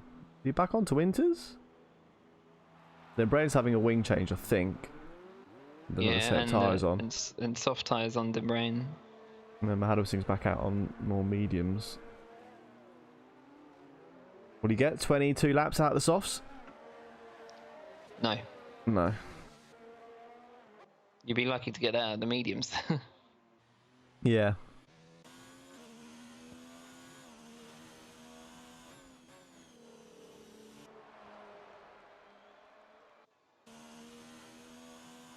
Still a bit of vapour, but sorry. Oh, sorry. No, go on after you. No, I was just saying, still a bit of vapour, but not much. You can see DRS now enabled. Yep. It's about time now. Yeah, so now arguably it is the right time to come on to the dry tyres. Although Miguel Torni's just put intermediates on the car. Come on, Miguel. He's had the wets. Back to the inters. Maybe his pit crew are really messing him up. Oh, easy. Well, boy, Williamson could do a Raikkonen there and lose it into the wall. When was that, 2007? Williamson will be in. Yeah, he's coming in now. Yeah, in he comes. As will Kopp in about half an hour's time. Half an hour. Or 42 seconds. Half a minute. In he goes then, onto the mediums. So 21 laps to go. Should be alright.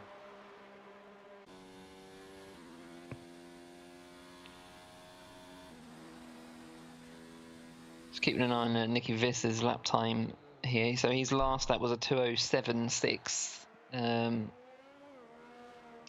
which is still slower than Ari Kopp's intermediate time, 2:04.7. Yeah. But this time should be considerably quicker. Expecting under 2 minutes. He's going to have to stop again, isn't he? Oh yeah, Nicky will have to come in again, yep. Well, I guess so will Skippers and Nikma and everyone else really on a dry tyre at this stage. Or who had already been on one. It's a 2:03.9 from Visser, so still not particularly impressive on the dry tyres. That was on the soft as well. Ari Kopp back out now. Looked like a fairly grippy exit. Not as slidey as some of the other drivers we'd seen come out earlier on the dry tyre. So he continues with the 12-second gap to Skippers behind him. Go on, Ari. Bring it home. Have it. Have it. Go on. Get that podium. Do you think he can taste the podium? He definitely can. Oh dear. I had seen that getting out of the way for Visser. He comes through. He loads in sector 2. I'm not sure there's that from Mahadwa Singh. Oh, Donkel's right on his bottom. There he goes.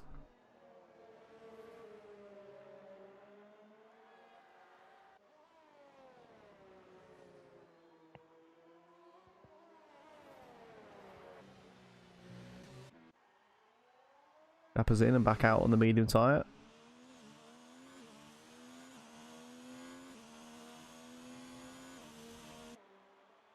And very dry now. Out on track. Visser closing down a bit. Not by any rapid pace.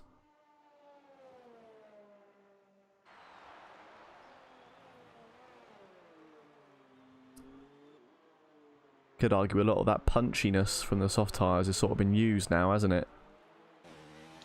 Yeah, a pretty lot of much. that quick pace they have when they first put them on. Still But it is still closing. 4.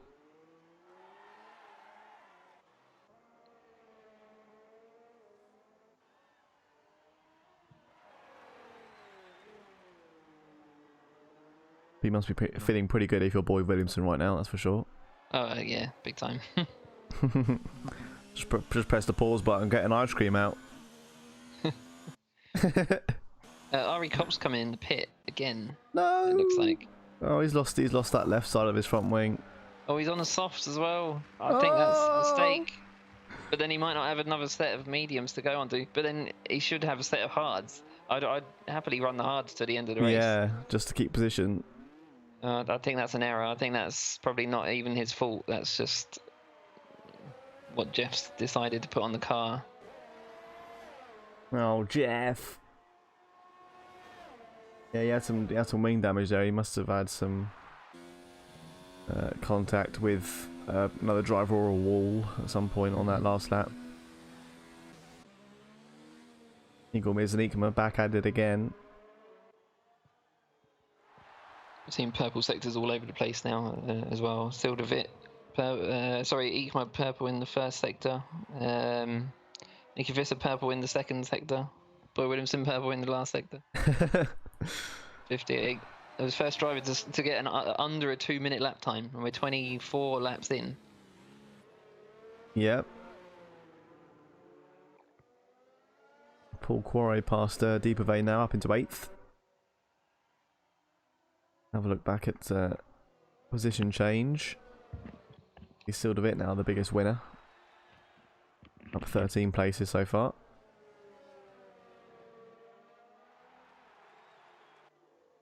That 156 was it, just there? Yes, 156.432.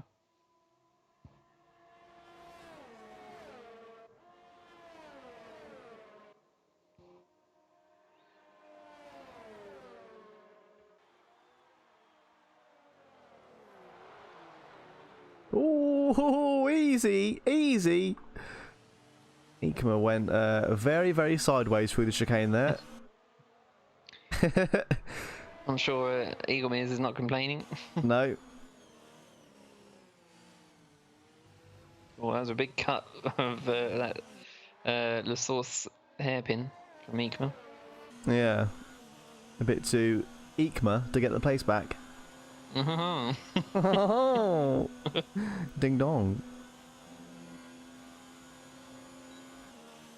Miguel Torney's finally had enough. Oh, he's actually crashed though. This could be a VSC deployed. See if we can get on board with that Ferrari. He's just going to go past it. There we go. There's his car on the right. What was that, Blanchimont? After that, just after it. Might have been at Blanchimont though.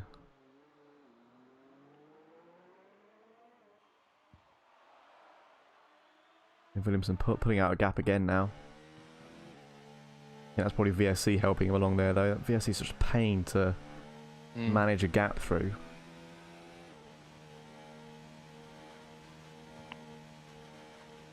Don't think it helped that Visser also caught it at a corner.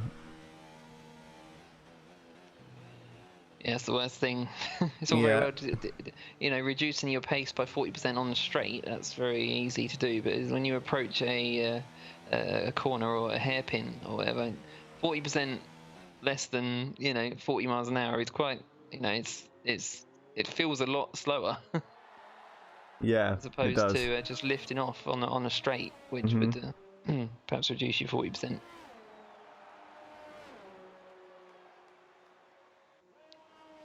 Sometimes I feel like if you go any slower, you'll be completely stopped. Yeah. Yeah, some of the corners are crazy. It's the worst bit when it says it's ending and you get to a corner and you lose that delta, so you can't see it anymore. You have to guess. Yeah. Am I going slow enough?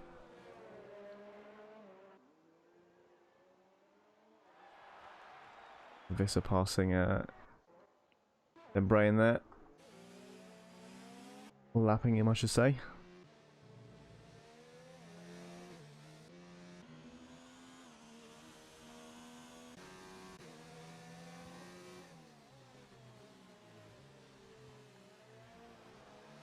Hadwersing and Donkel here getting a bit close together. Ari Kopp back past Sildavit up to P6. Yeah, that was down the Kemmel Straight. Go on, boy. That's Ari, isn't it? I think Boyager as well, though, because it's just at 54.6.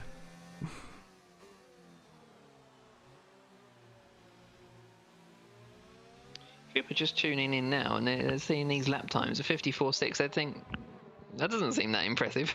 No. But no, it just goes to show the track conditions after it's been raining. The track evolution in this game, it does take some time for it to for the track to improve the grip levels. 53.3 now from Visser as well.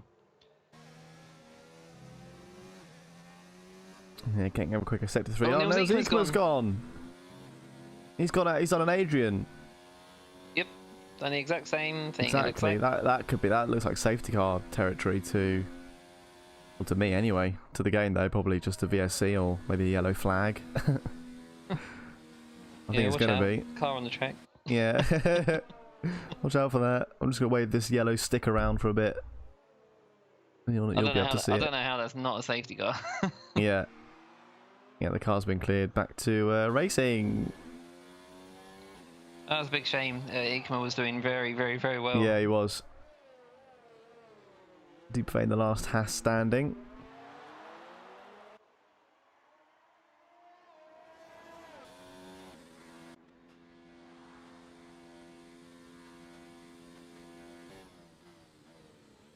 Skipper's still doing well to keep P3 though.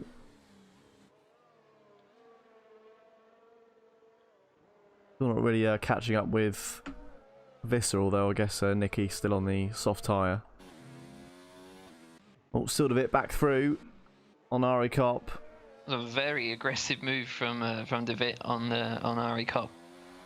Just at the end of the Camel Straight in the right hander there. Aggressive but fair it looked. I don't know if Kopp would agree with that, but yeah, it was side by side. Yeah, Ari's certainly going slowly on exit there, almost as if he was a bit stunned.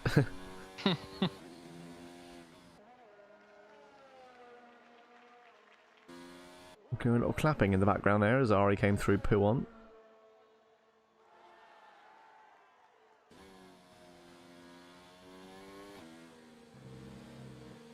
Certainly on for a this must be his equal best finish this season, I think, isn't it? A Ferrari. Sorry? I said for Ari. Yeah, I thought you said Ferrari. Ferrari, yeah. No, he drives a Williams, mate. Ferrari. For Ari. Yeah, Ferrari. I think he's done a 5th place. Oh, okay. Previously. Oh, I'm sure he's been on the podium. Has he? Sure, Ari Kopp has been on the podium. Oh well, butter my rump and call me toast. Put some jam on it. Absolutely.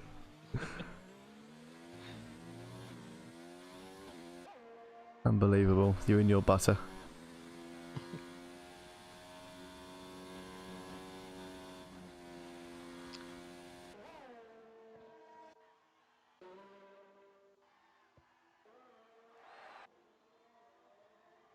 Well, it's all a bit spaced out now. Got any more rain for us? Maybe a little safety car or something.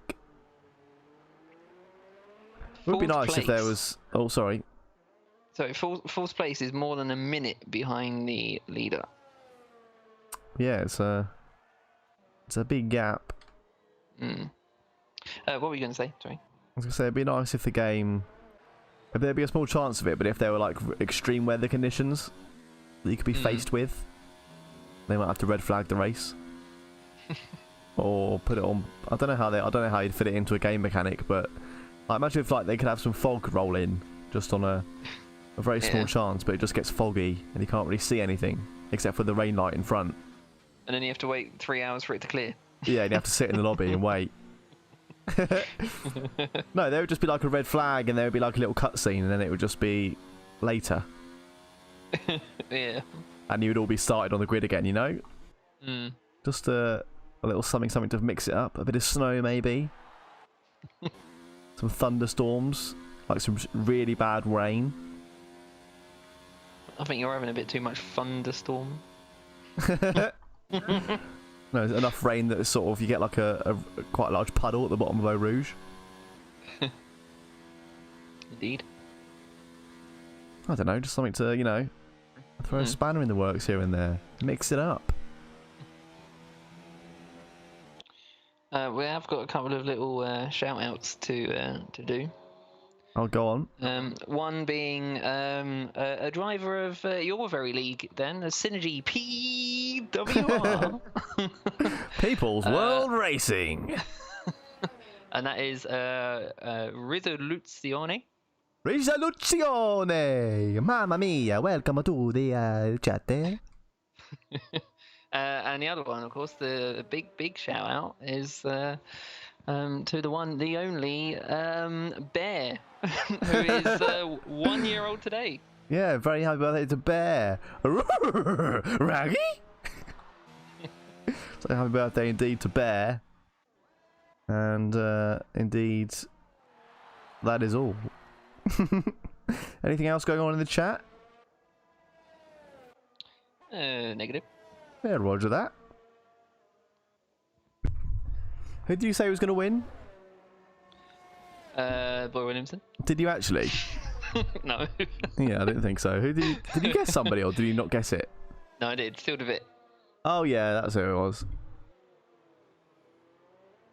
I called. I think I called Boy for pole, which I also got wrong. Yeah. Yeah. It's not been a good day for you, mate. It's not. No, I might as well just hang up my gloves.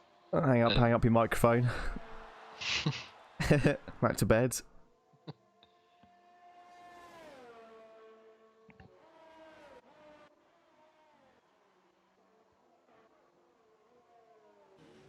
Oh, Urshan getting a bit deep there into Welkom.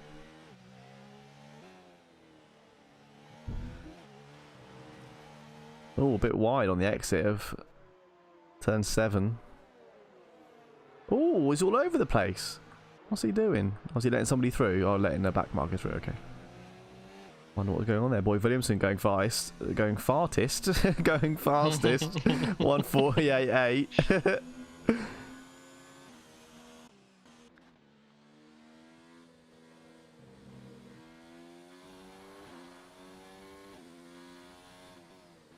Another yellow in sector 2. Not sure how it's for.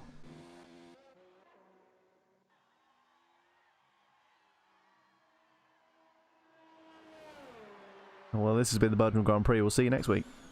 It's goodbye for me. Goodbye. And how's that? We should bring in a rule that says if the drivers have a gap of more than 4 seconds, then they need to close it down to at least a second and then keep going. Or like a catch-up system. Yeah. Oh, someone's gone off. I know that's Guido Urshan. He's being lapped. Yeah, he's being very. Oh, he's lost his front wing as well. As well. I'm curious to see what Nicky Visser will do. Whether he's actually going to try and take these to the end of the race. Bearing in mind he's got. Well, it's pointless, isn't it? Because. Yeah, he's got a pit stop behind him, hasn't he? 30 seconds behind him, so that's more than a pit stop. And ahead of him is Boy, who won't be pitting, so he's not going to catch him, and he's 28 seconds ahead of Visser. So it's kind got of nothing to lose. Yeah, it's lose-lose. You don't gain anything at all from not pitting, and you don't lose anything from pitting. So no, so into the pits with you, old bean.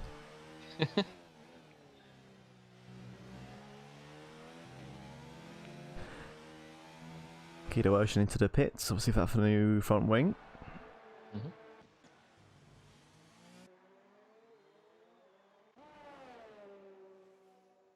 No, nobody's opted for the hard tyre at all in this Grand Prix.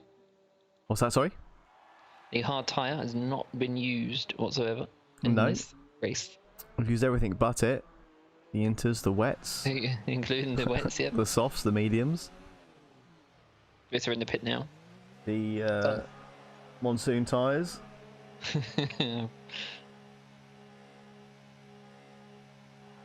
That was when real men raced. Real idiots. Well, maybe. Morons, all of them. That's what Nicky Lauda would say anyway.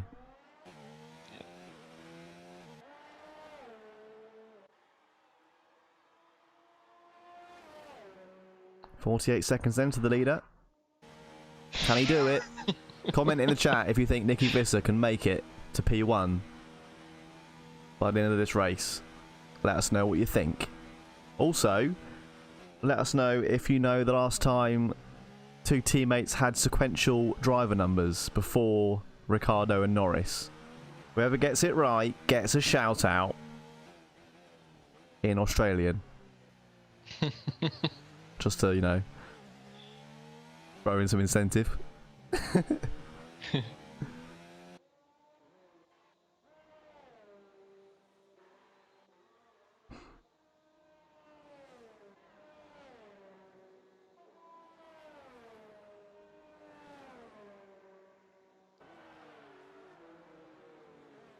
11 laps remaining.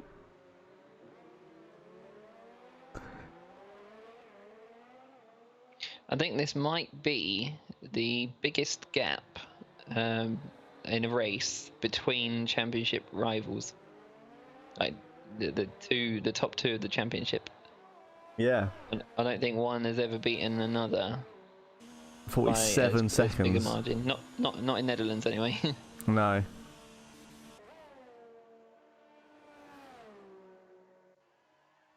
There we go. Eddie's come in and said 9. Oh, I've got. Okay, hang on. Eddie's come in. And that wasn't very Australian. Australia. Right, Eddie's come in here. He said 1982 season Team Lotus. Jim Clark, number 24. Trevor Taylor, number 25. Bloody hell, it's a whopper. That was a brilliant Australian accent. Oh, thanks very much, mate. Thanks, Cobber. That, of course, being Eddie from the UK League. Lead commentator there. Thanks for coming in, giving us the answer. So 1962, sorry. It looked like an 8 from here. 1962. I knew it'd be a long time back if it was going to be at all.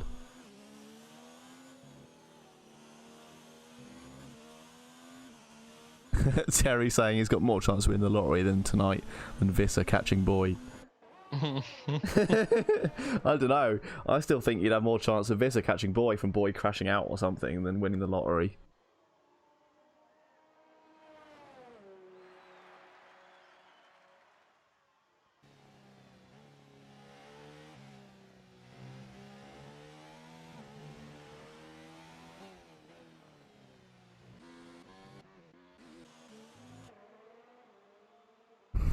I was about to shout out F1 Tonight Netherlands then just to make everyone jump.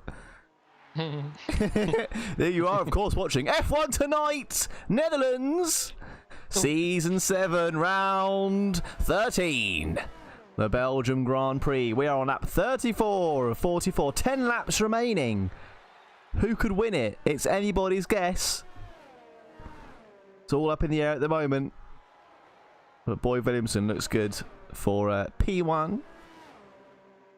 As Damien Hartman gets by Mark Stappers.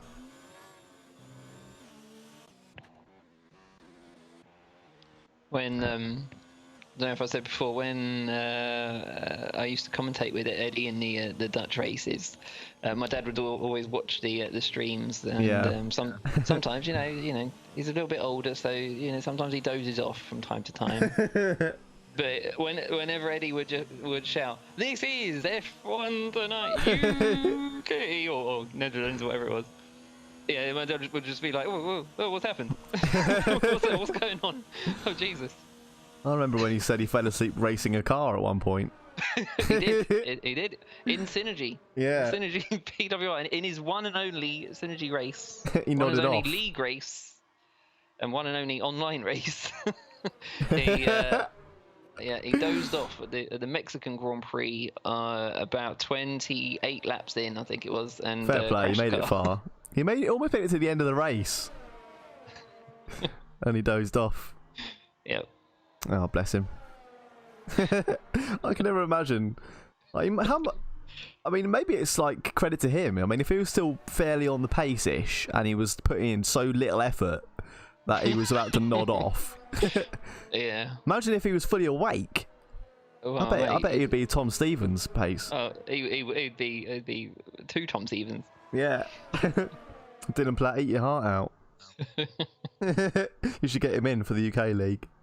I have to admit, I have played many a game with my dad and have him fall asleep at some point while the 2 of us were playing. Brilliant. It's quite cool. Bit of a talent, really. Damien Hartman getting past Deeper Vein there into turn 5. Welkom.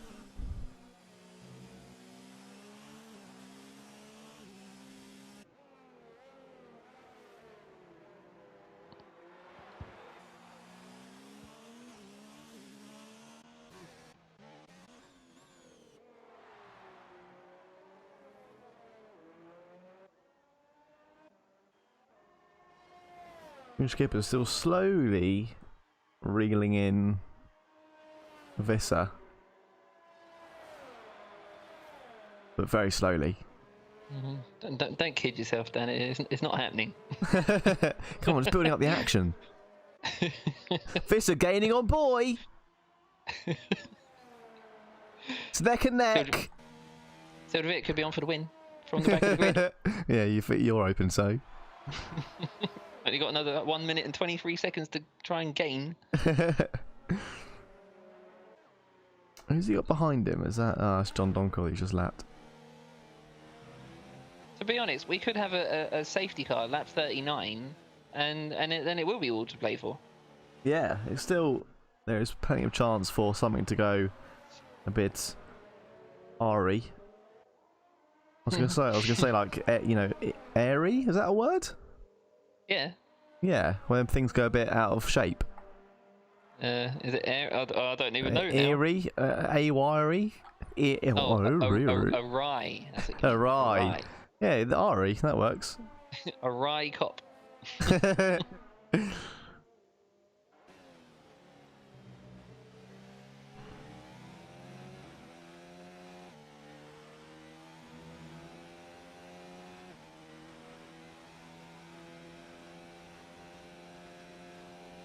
Vissa is actually gaining 1.2 seconds every lap on Boy, but unfortunately for him, he hasn't got 35 laps left of the race. He's only got 9. Sorry, say again.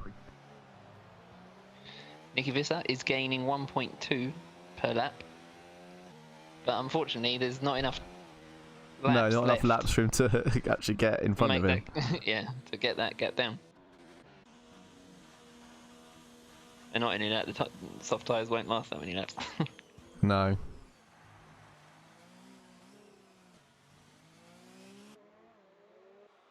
Well, that man there certainly looks set to take a pretty good victory today. 7 laps remaining.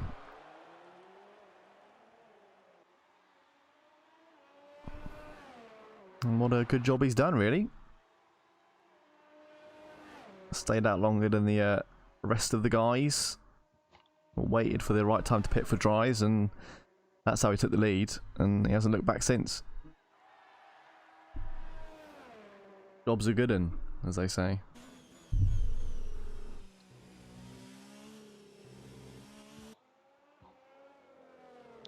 Dembreen is looking to double his points from this race. He's going for the fastest lap.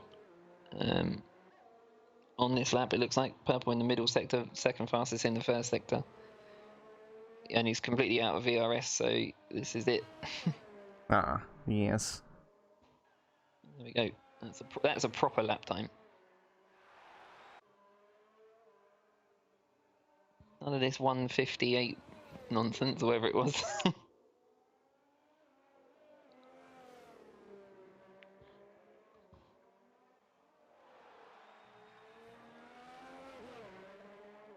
It's going to be tough to beat at this stage. There's not many drivers that could do it based on their tyres. Nicky Vissa, his tyres aren't particularly old. He could potentially save a bit of energy and go for it on the last lap. Or this lap even. Yes. Yes, indeed.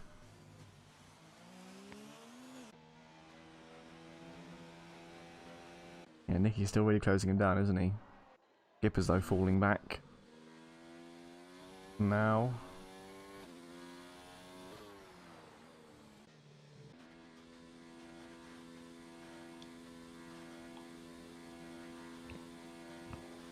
Boys actually led every lap of the race.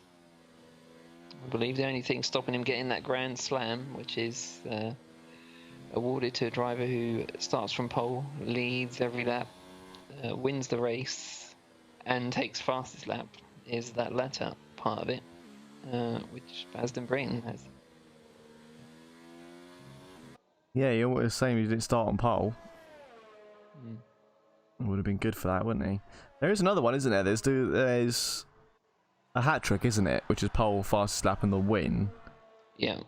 And then there's Grand Slam, which is also leading every lap. Mhm. Oh yeah, no, sorry, yeah, Boyd didn't get pole either, did he? He No. didn't get pole or fastest lap. Sorry, take that back. Unbelievable. I know. He's only done the double. He's only done the double. It's not good enough. Should we restart it so we can get more pole and then do it all again? Confirmed. Copy that. They've probably got Italy set up anyway for the next race. That really bugs you, doesn't it? No. I'm just like, why? Why waste time to put the next tracks in when we're not going to race them tonight? I just don't get it. Yeah, what purpose does it serve? Yeah.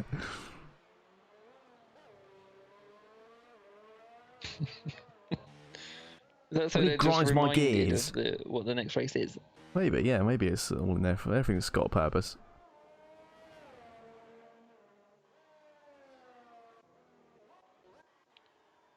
Just have a look at the. I mean, other than Damien, I mean, even Damien Hartman's done a good job tonight as well, hasn't he? Coming from right at the back, all the back starters really have done a good job. Damien just got unlucky with that moment. We think at Radion, would you say, where he knocked that right side of his wing off, had to pit.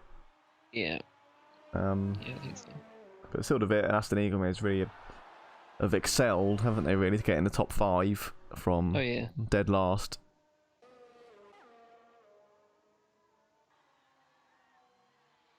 Yeah, there's a few drivers there that have really sort of outdone themselves and just put everything into this race, into their performance. Yeah. Yeah, been a lot of good shows tonight. Good to see Quarry as well in the top 10 again. Yes, indeed. Yep. He's been on 11 points for a little while now, so it'll be good to see his tally, and indeed Mercedes' tally, go up a bit further. Of course, it's all sort of nip and tuck on that second side of the constructors' standing, so that could be certainly a good challenge for the Haas boys. If I'm right in thinking, the constructors right now is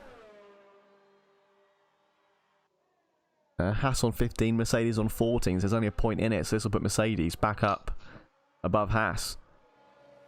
Mm. And this could see, I think, Racing Point topple Williams as well from the 6th place spot. Oh yes, yep, it will do. So it's the return of Racing Point. Yeah. They're back in action.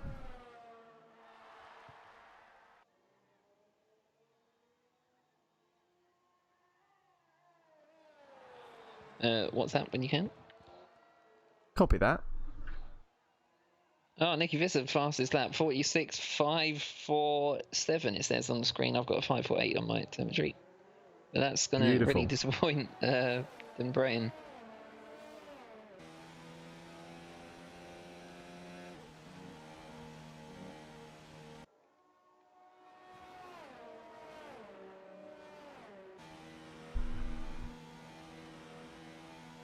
What's that when you can?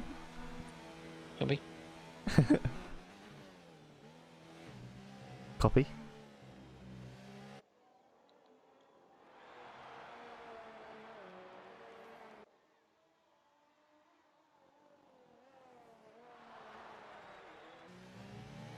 I see a boy stopped again to try and get the fastest lap back. Very cheeky. That's my boy. I do love a good fastest lap take back. Yeah, I really like the addition of the extra point for fastest lap. It just gives it another kind of another layer, I suppose, rather than it being sort of completely done and dusted by this stage of a race. Yeah. Which, you know, it sometimes is. Let's be honest. It just gives them something else to go for as well. Especially with these two as well. There's only 6 points between them at the moment. Yep. And you know that 7-point advantage that Boy would have had is now down to 6 with Nicky's fastest lap. So it means a lot when they're that so close at the top. Yep, that's a very good point. Very good point. Oh, very nice. It's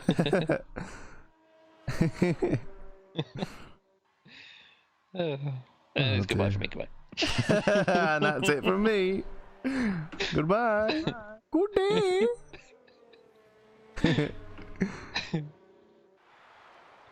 That's the purple first sector, 30.5. Nobody's really got close to that, I don't think. Let's have a look at Visser's time. You would have thought no one else will now, especially with Visser's being on 9-lap old softs. Yeah, 30.8 it was from Visser. He's already well up. Yep.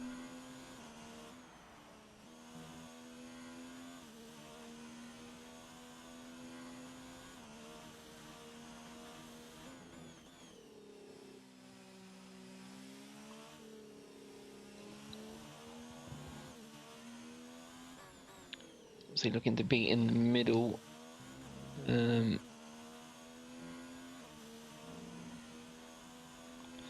Looking to be at 46.996. He's done a 46.873. Who's this, sorry? There. Boy Williamson versus Visser, that is. Very good. Round the bus stop chicane, 18 and 19. Onto the back straight then for Boy. And across the line, 46.1. Yum, yum, yum. Yeah, he wasn't ever not going to get that, was he? No. Yeah, very good job. Realistically, though, Visser could still pit and go for it again himself if he has another set of soft tyres, because he's got plenty of time behind him. How long is the pit stop here? I thought it was longer than 24 seconds. 19 seconds. 19, wow, okay. Yeah, you don't lose very much time because you've got that hairpin at the end of the pit lane, and also the pit lane is shorter than the track. Yeah, true. Whereas on a circuit like Monza, you lose a hell of a lot of time from a pit stop because the straight next to it is just so fast. Despite it being a short pit lane, you lose so much time. Yeah.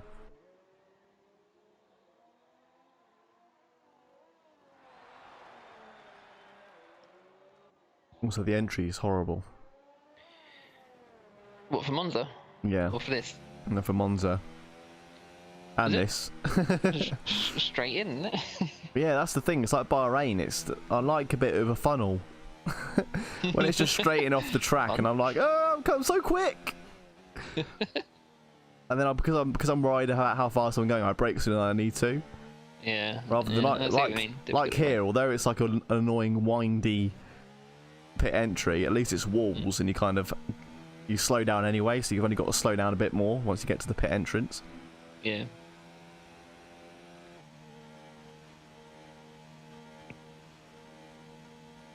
Have you got a favourite pit? Because I'm not a weirdo. What? What do you mean, no? Everyone's got their favourite. Favourite pit? Give me about 40 seconds. Okay, copy that. Canada's quite nice. I like Yeah. that. for entrance. But then I suppose that's a similar thing to Italy for you. There's a bit more though at Canada, because you've got that little chicane after the actual track chicane. You've got a little pit chicane, and there's just some more. There's a bit more to it. To do. Yeah. Okay. There's a bit more zone between actually getting off the track and the pit entry, rather than it just being track entrance, like at Monza. Yeah. I think my favourite pit stop is Abu Dhabi. Yeah. Okay. I like how shouty it is when you leave.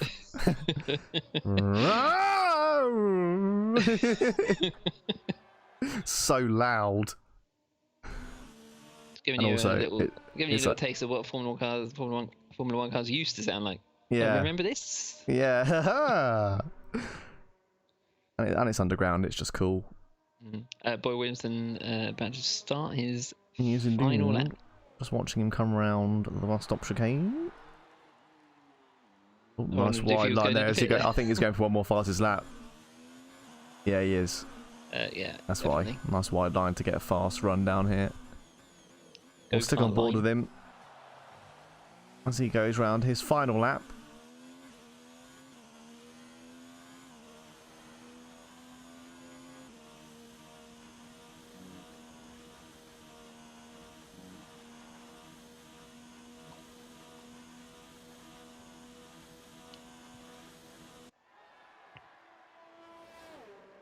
"24 seconds to the nearest car."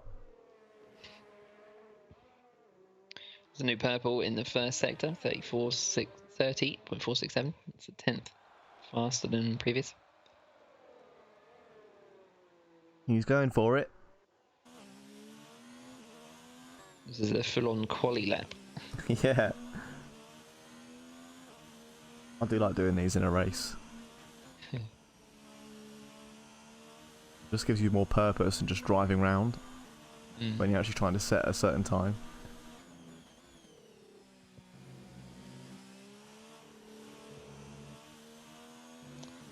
Purple second sector from John Donkel.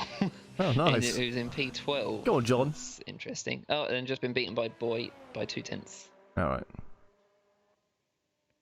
This is going to be a very good fastest lap, but an even better result for Boy Williamson. He did all he needed to do today. He got the strategy right. Got a good start. Led the race by about 50 seconds near enough at one point. Comes round the final corner. And Boy Williamson wins in Belgium for Ferrari. What a brilliant, brilliant drive for that man. Takes fastest lap as well with a 45.8. Yeah, lovely stuff. Fastest lap, the win. Nicky Visser gave it a good effort, led the early stages, but came in a bit too soon. He comes home second. He did the best he could to keep his championship fight going, but Boy Williamson will pull away. Coon Skippers, though, some 5 hours back. Really good result, actually, from Racing Point. It is, yeah. It is really good. Had pole, but couldn't quite convert it in the race. Still kept the podium places up, though, and it's his first finish in F1 Tonight NL on the podium. Good job from him. Aston Eagle Mears will be P4, as you said, Adrian, a 3-4 for Racing Point. Good result from them, double points finish. Racing Point, actually, the biggest scoring constructor here today. Yeah. 27 points. Sildervit will come across P5. Him and Aston Eagle Mears doing great jobs from the very back of the grid to come up to the top 5, 10 points and 12 points each. Ari Kopp gets P6. He's done a brilliant job today. Was P3 at one point, but Jeff screwed him up.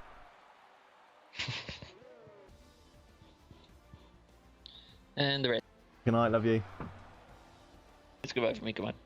Indeed, yeah. And the rest. And the rest of them.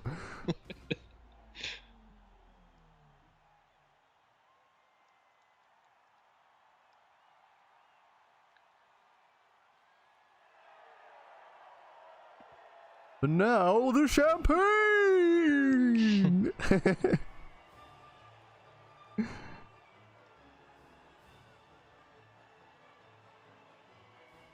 You reckon you can spray any drink you like on the podium? If you can bring your own one along with you. I don't think you can. Yeah, but could you just crack open a can of Fanta? Like, hey! There's probably some sort of licensing or sponsorship. Will you put it in a paper bag first? Boy Williamson then is your winner tonight in the Ferrari. He's P1. Nicky Visser's second in the Toro. So Kuhn Skippers completes the podium for Racing Point. We got down as far as Ari Cott, Paul Correa in 7 then for Mercedes. Damien Hartmann for the Alfa Romeo team is 8th. Brady Vane in the Haas 9th, and Baz Denbrady in the Alfa Romeo last point scorer tonight. Then it's Mahendra Singh in 11th for McLaren, John Donkel 12th for Toro Rosso, Guido Urshan for Red Bull 13th, and Mark Stappers for Renault 14th. Nils Ekman, Miguel Torney, Zander Hermans, Marcel Droning, and Peter Phillip all failing to complete this race, unfortunately. But that completes. Sorry. No penalties awarded to Boy Williamson and either of the Racing Points. Actually, they're the only team there to have had both their drivers avoid penalties. Yeah, good stuff. Really a strong pairing, those two. Saw good things to come from them. We are, of course, back next week, same time as always, for F1 Tonight UK. On Tuesday, 26th at 7:30 p.m, 8:30 p.m. Central European Standard Time. And we're back for the Autodromo Nazionale Monza. Perfect Italian there for you. And should be a good race. The Temple of Speed and the championship standings aren't up to date quite, but Ryan Lear did a fantastic job of giving me those corrected. So I'm just going to quickly find those now. Because he did tell me what they were. Here we go. So Dylan leads the way with 251 points. Sean on 165 is second, and Sean Street, and Phil Harris in third on 150. And the constructor standings are again not up to date, but I'm pretty sure they're around the same in terms of being Red Bull first, Ferrari second, McLaren third. Sean Street picked up his first win as well in F1 Tonight on Tuesday. He's only the 5th driver to actually win a race in the UK League. Yeah, and we've had really 34 races. Indeed. Yeah, there's been a bit of dominant winners over in the UK League. Boy Williamson, though, we have agreed is our driver of the day today. He Absolutely. just did the bestiest job out there. Perfect strategy call, led by a country mile and took the fastest lap. Full points compliment to him. Extends his championship lead over Nicky Visser before we go to Italy next week. But Eddie and Guido will be back in the com box next week for F1 Tonight UK, as I mentioned, next Tuesday at 7:30. But until then, from me, anything to add, Adrian, before we close? No. Okay. Well, as always, then it's a huzzah from me. And it's goodbye from me. Goodbye.